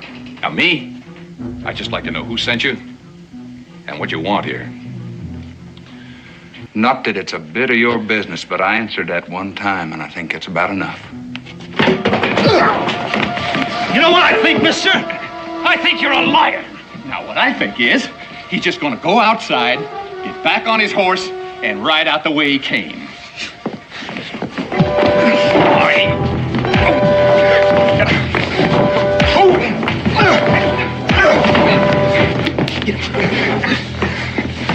Now you get it, mister.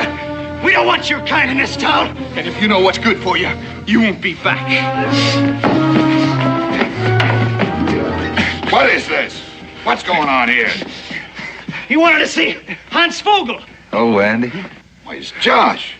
Josh Clements. A nice, warm homecoming, Andy. Oh, now look. How are we to know that he was... Brainless. Haven't you done enough to this town? Oh, we just saw Shut him. up and get out. Give him a drink. Yes, sir. Next time I come, I'll be waving the flag and beating the drum. Sorry about this, Josh. Except for the chance that give me to see you again. Too bad it was a wasted trip for you. Wasted? Yeah, didn't they tell you? Vogel hasn't lived here in almost 2 years. Early in '78. That don't make sense. You know what that place meant to him. Yeah, but he pulled out, though. Nobody knows where. He'd had to been run out. They ran him out, didn't they? He was different, foreign. That made him an enemy. And about that time, I was having to take on some outside help. Wasn't long before I found out what they were like. You just did. Well, I better go.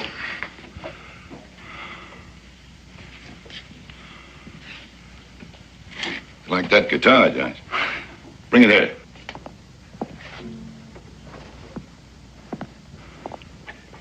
hasn't been a completely wasted trip. It's yours. That belongs here, Andy. I'll be glad to pay him for it. Well, you'd have to pay me if I let you. When Ben left shortly after Vogel, I took over this place, mainly to keep it from one of them, for all the good it did. Well, I guess I might as well be heading on back. Andy, maybe you'll tell me how I can thank you for this. That's easy. Just give me a little advance notice next time. Here, I can't even ask you to stay with us. Man and I are taking off for Pineville first thing in the morning. That's why we needed the extra hand. Well, you give my best to Amanda, will you? Do it. Ooh. Hey, and Andy, if you ever need to reach me for anything, try Daniel Boone at Boonesboro, all right? I'll remember that. Godspeed, Josh.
Fresh.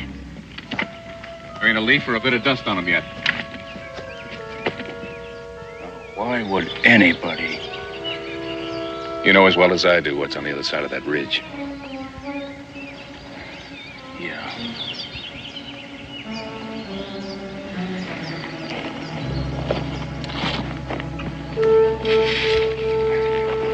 I'll wait here. You better go get Lane. Mm-hmm. And that ain't all I'll get.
are you doing here?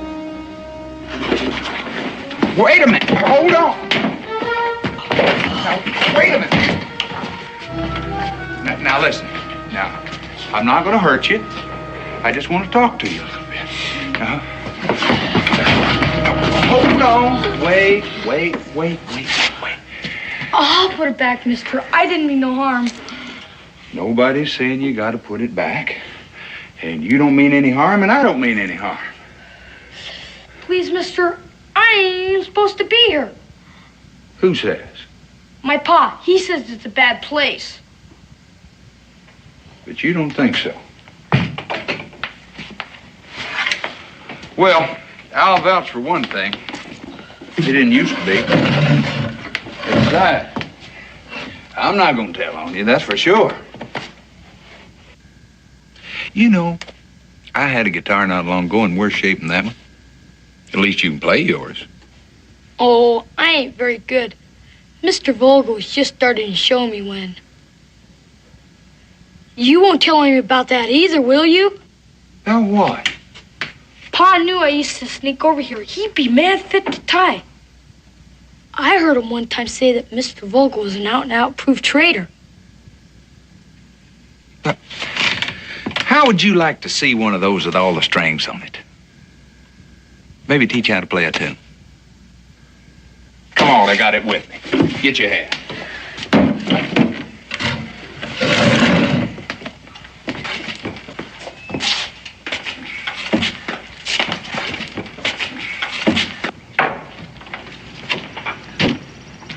What's your name?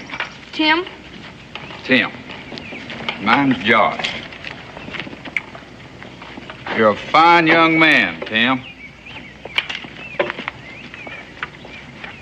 Just sit down there.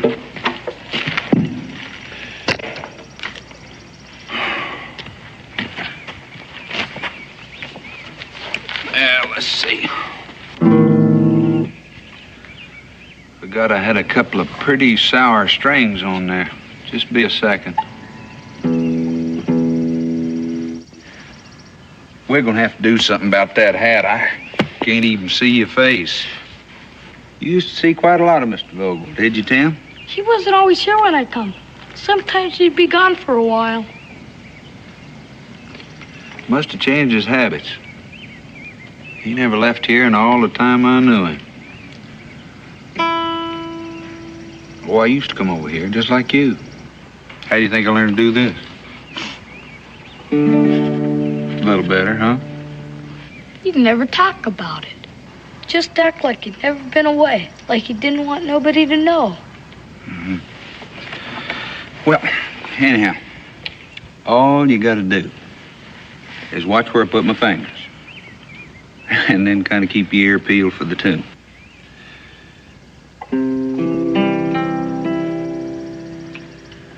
Als Großvater de Großmutter nahm. Well, you already know this. Here, I'll listen to you.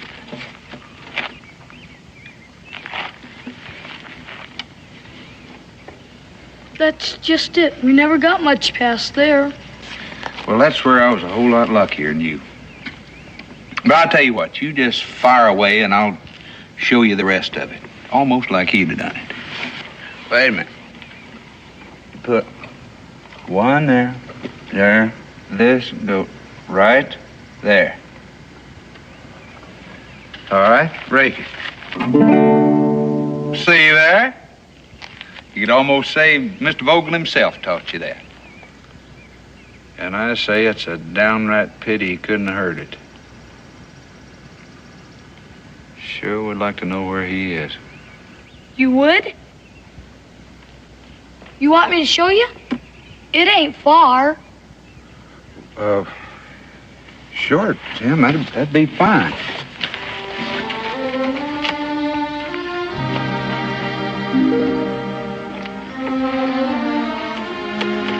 All right.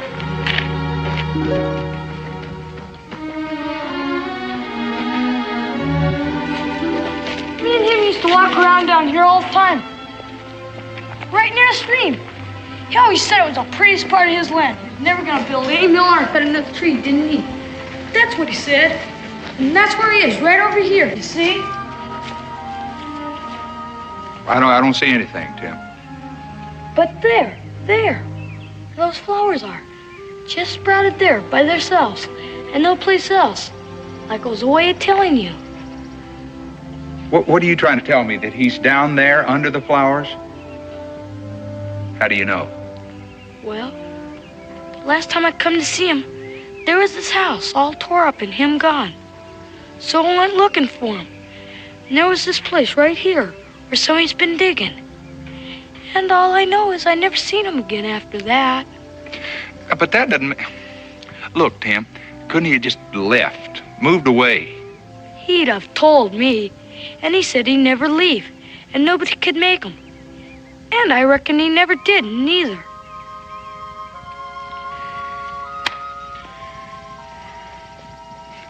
Did you ever tell anybody else about this? Your pa, maybe? And him find out I've been coming here? Yeah, I forgot. You couldn't very well tell anybody, could you? Except me. And I appreciate your confidence, too, Tim. You know, there's a way that a fella could prove something like that for sure. Oh, no, I would never. No, sure you wouldn't. I guess we just kind of better keep this to ourselves and...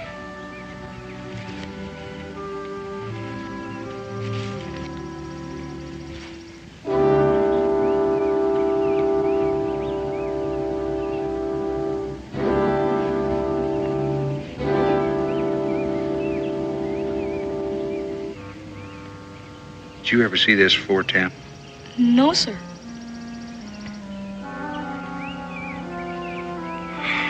You suppose that there'd be a spade up in Mr. Vogel's barn? I can find out. You better do that, Tim. You! Listen!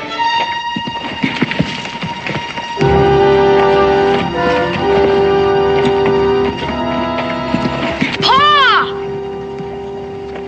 Tim? What are you doing here? Nothing, Pa. Nothing. I was just... You were just. Didn't I tell you never to come out here? Didn't I tell you that? Now you get on home, and don't you even look back. Pa, don't hurt him. Did you hear what I said? You better do what he says, Tim.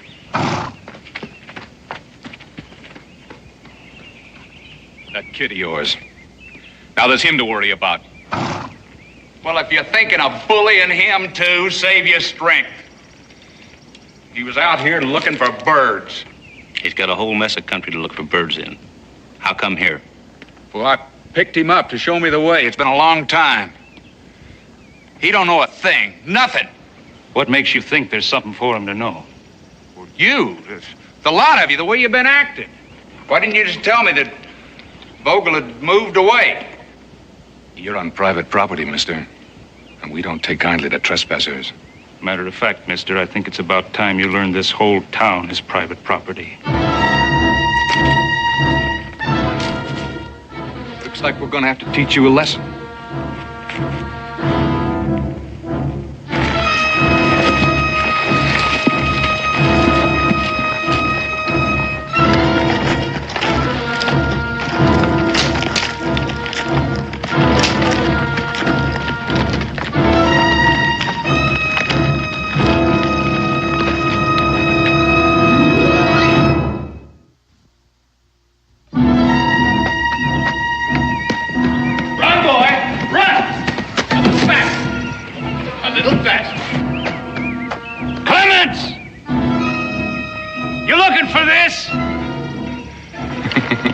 Having a little trouble. Don't let him! Please don't let it hurt him! I'll just help him get his horse started. Stop it! Stop it! Pa! Lane! Leave him be!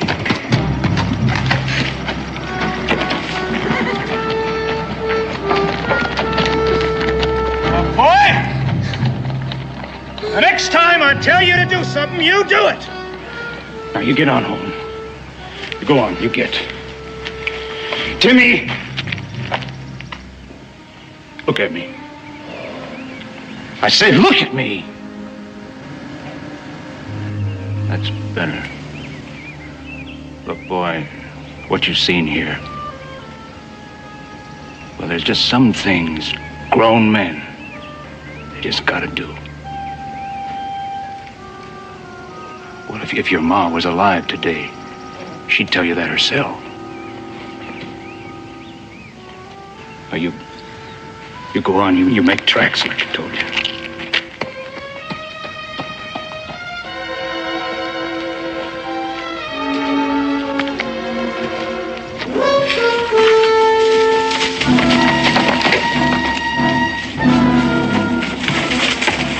You're real lucky, mister.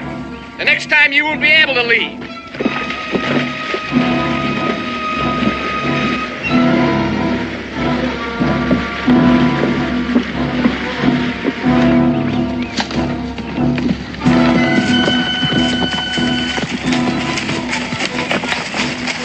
Well, there's one ain't gonna bother us no more. I mean, he was high-tailing it. Good. Fine.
Andy.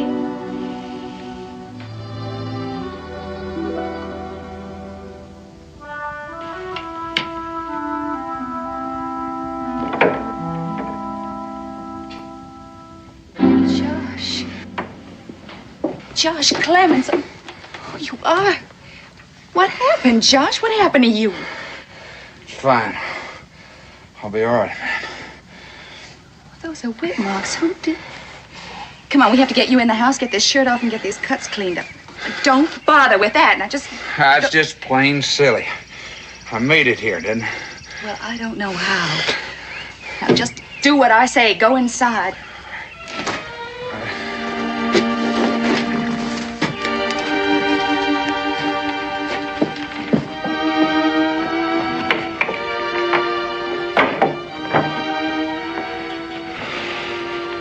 Josh, I'll be right back.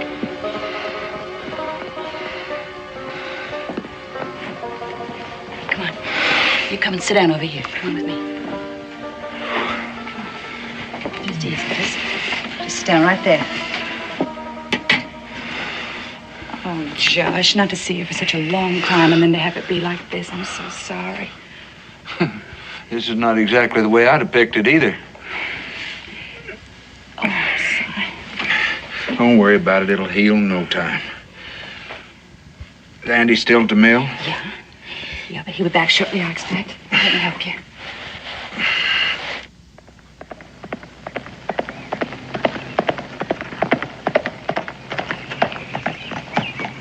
The way you came in here, anybody think you cared more about that guitar than you care about yourself? Like I said, I'll heal. But a thing like that could get busted for good. That'll be Andy, I expect. Oh, I'm sorry, Josh. I'm really trying very hard not to hurt you. I didn't feel a thing.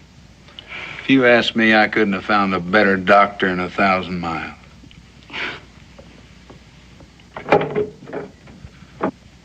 Josh. I did it to you again, Andy. No advance notice whatsoever. What in heaven's name? Had a little run-in with some of our fine, upstanding neighbors over at Vogel's place. I just wanted to see the place again. Boy, they didn't like that one little bit.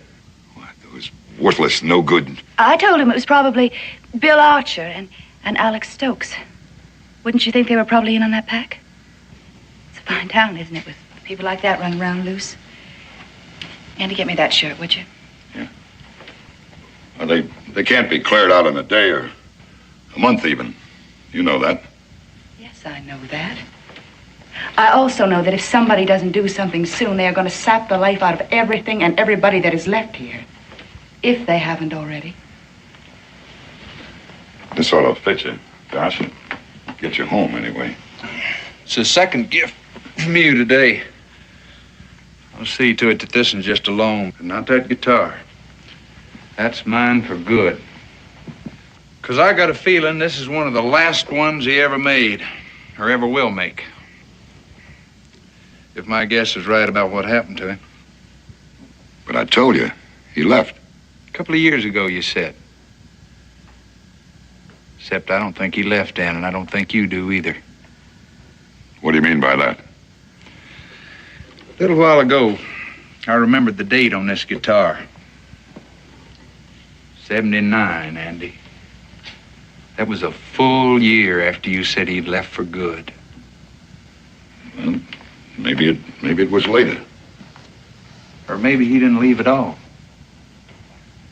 I didn't say this to Amanda. I wanted to wait till you got here.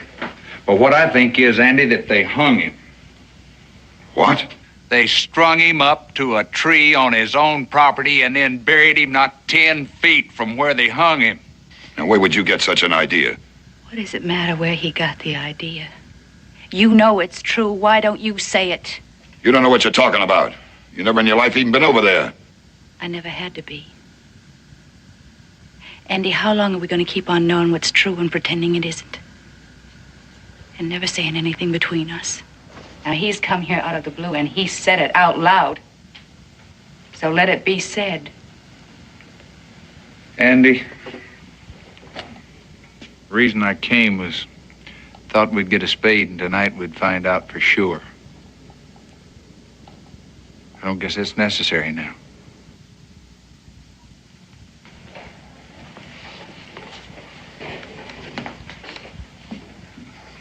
After all that talk going on about him, somebody from here happened to see him outside Philadelphia. He was with a Hessian officer. That's all those hotheads needed. That and more rum. I tried to reason with them, but they wouldn't listen. I still never thought they'd do such a thing. I never thought he would either. Did he finally admit it? They claimed he didn't have to. He never so much as opened his mouth. Not one word of defense. Well, no wonder. Amanda, will you keep your... No, I won't. Andy, please tell him the rest. What difference does it make now?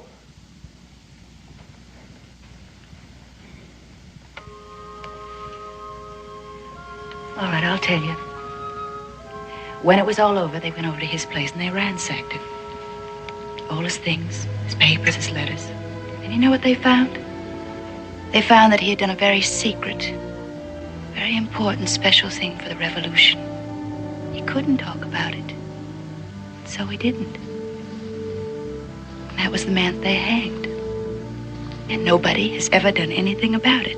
All right, I did nothing about it, and I'm guilty of it. What did you expect me to do? Bring him down on you? Scum like that, do you think they'd hesitate a minute if they thought they could save their own necks? Andy, maybe the reason you haven't done anything is because you didn't have anybody to stand along with you. It hasn't helped. Well, you got somebody now. No, I won't have that on my conscience, too. Why do you think I lied to you about Vogel? Yes, and about our leaving tomorrow. To get you out of town, keep you safe and clear of all this. And that's how you're going to stay. Andy, Andy, he's offering to help you. Do you think it would undo anything? Do you think it would bring Vogel back to life? I'm telling you for your own good, Josh. I want you to leave here and forget all about this. I want you to promise that. Another place. Another man. Maybe. Forget it? I can't do that, Andy. Did you have something in mind? To get out of here first, and then find Daniel Boone, and I'll guarantee you that he will split this thing from end to end and everybody who's got anything at all to do with it. You know, if that bunch, any one of them, caught you, found out what you were planning, you know what they'd do? Try to kill me, I guess. It's the only choice they got.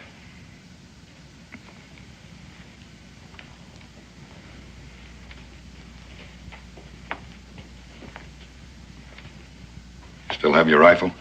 Yeah. Well, I can get us each one. Although I'm pretty sure I can get us out. There's some backwood trails you maybe forgot. I'll go on down to the mill and make some arrangements in case I'm held up a while. And as soon as I get back, we can take off. Andy, you know that if they catch you with me, they're going to try to kill you too. Yeah, like you said about them, there comes a time when a man's run out of a choice. You might want to feed your horse meanwhile. Oh, and you can tell Amanda she can do something about that for us, too. I'll tell her all of it, Andy. I heard it all. Oh, Josh, I know it's dangerous, but I'm so grateful to you. Just for what it could mean to him. And to you, too, I suspect. Amanda, I'd be lying if I said I hadn't noticed a difference. Well, I wish I could have seen him a while back. And the work was just going right along, speeding along. Why, he'd leave here in the morning, and it was like he was full of plans. It was like he needed more men and more land and maybe even a larger mill. It was like nothing could stop him.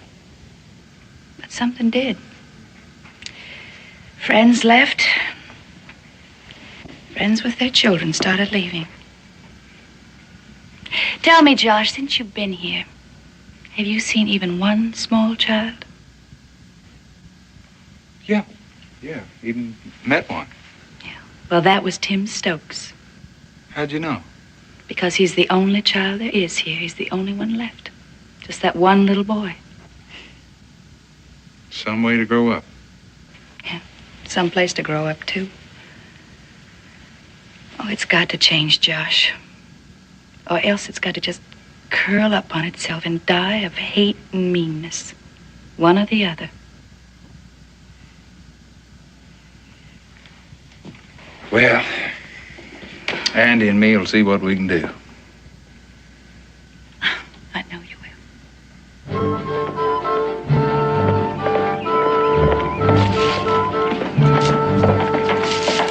Jim?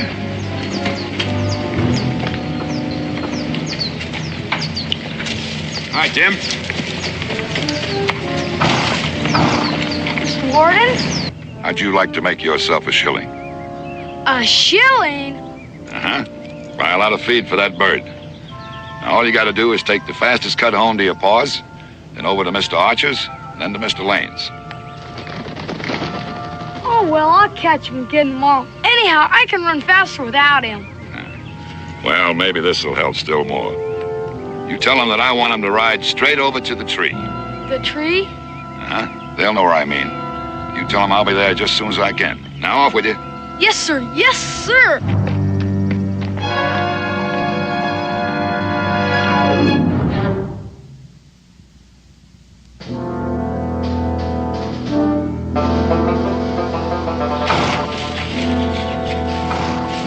Josh, remember any of this trail? No? It's a new one to me. Well, we're not apt to run across anybody, that's for sure.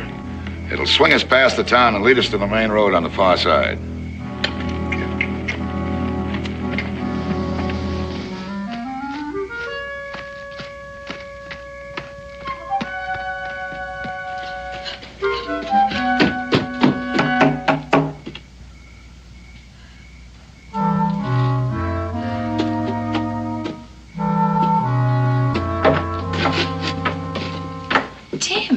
Mrs. Warden, has Mr. Warden left yet? Well, yes, he left.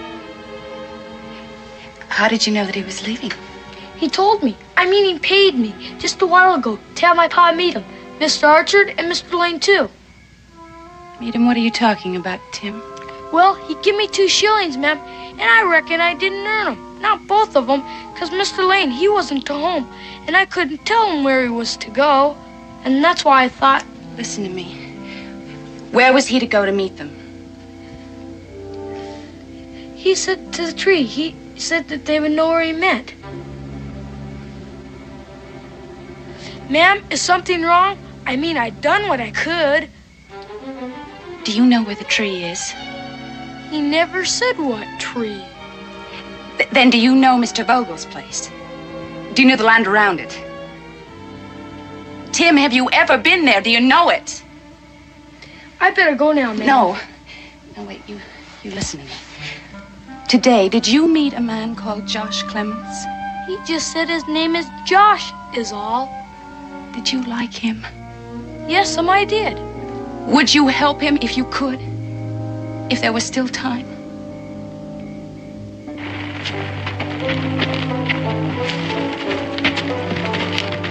Hey, hold it, Andy. You know, I must have been wrong about your trail. Maybe I have been on it before, or at least this part of it. Of course, you can't tell much of anything at night. You hear anything? No? Keeps reminding me of Vogel's place. Hey, by the way, I meant to ask you, what happened to that? I mean, who got it? Oh, I heard he had a brother, an uncle someplace. Look, Josh, we'd better get going. I don't know where you could have heard a thing like that. He never had a relative to his name. I must have heard wrong. Somebody'd have sure wanted it. Stream, all that timber. Made a bigger mill site than even yours, Andy. Might at that. As a matter of fact, from what a kid told me, somebody did want it. They wanted it bad enough to make Vogel say he wouldn't leave it no matter what. Well, I wouldn't know about that. And I kept thinking, who around here, more than anybody else, could make the best use of that property once it was his? And what did you come up with? Andy, what would you say if I told you to hand over your gun? Well, I'd tell you to just keep going the way we were going. And do that now. Because you know yours is loaded and mine's not, is that right? That's about it. What'd you say if I told you that I made a little check back at the house and switched rifles with you?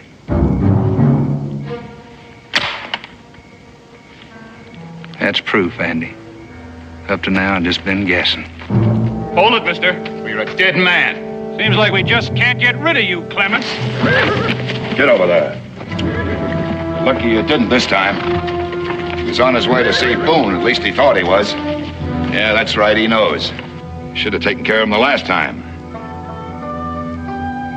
Get down, Clements. Archer, get his horse. I want him standing clear.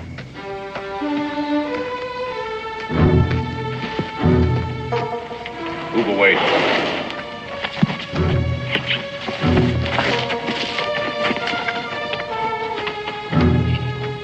You're gonna do his job again for him, so he can have you at his mercy and his beck and call. Don't listen to him. Do what you have to. Yeah, you do it. Not him, you. But at least this time, get something out of it. Or maybe you did before. Like a hunk of this land. Pay him no mind, Stokes. Come on. He got you to kill Vogel for him. Enough of the right kind of talk and a little rum. Then he took over this property. Did he share any of that with you? He's trying to trick you. Can't you see that? Look around you. You see a mill running? Trees cut, money pouring in? Anything at all worth sharing? No. And they never will. Because out of greed, you poisoned the thing you wanted most. You started a plague going, Andy. Wiped out a whole town. Now, who's the biggest fool of the lot? I'd say you right now. Put that down. Tim! Why did you do that? Why did you have to bring him here? Because I had no other choice. He knew the shortest way. Get out of here. You got no business here. It's my whole life, Andy. What little precious bit of it you've left me. Everything I'd done was for you. This place? This is for me? And what Josh said, that was the way you got it? Let somebody try and prove it. You already have. At least to me. You've poisoned this place, this whole town, and everything there ever was between us. You're guilty, and I say you are.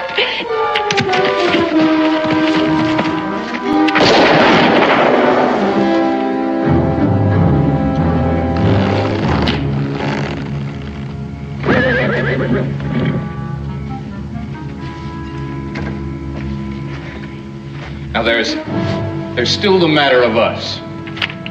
You ain't gonna do a thing, aren't you? Not a thing.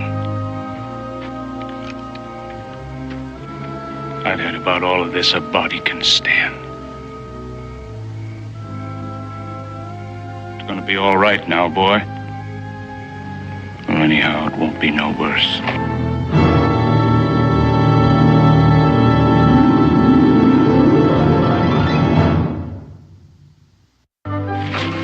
He said they'd start the trial as soon as I got there. Naturally, they wanted to know all about Stokes.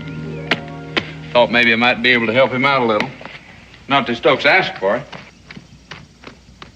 He said he is satisfied with things as is, just knowing the boy had a good home. Well, look at you. Did you hear anything from the governor's office about the mill? Just that they wish we were back in full swing. Such a big need for cut timber. They didn't say anything about mill workers? No, what do you mean? Well, they're sending some. Family men, most of them. That means wives and kids, new homes. How's that set with you? All this just so you could get a new guitar. I'll tell you one thing. There ain't no Indian gonna bust this one up. What can I say to you, Josh? I'll tell you what. Every time you hear a certain little tune, you think old Josh, all right? What tune? Do I know it? You will. Oh, you will. There. And you play it pretty. But not too often, you hear?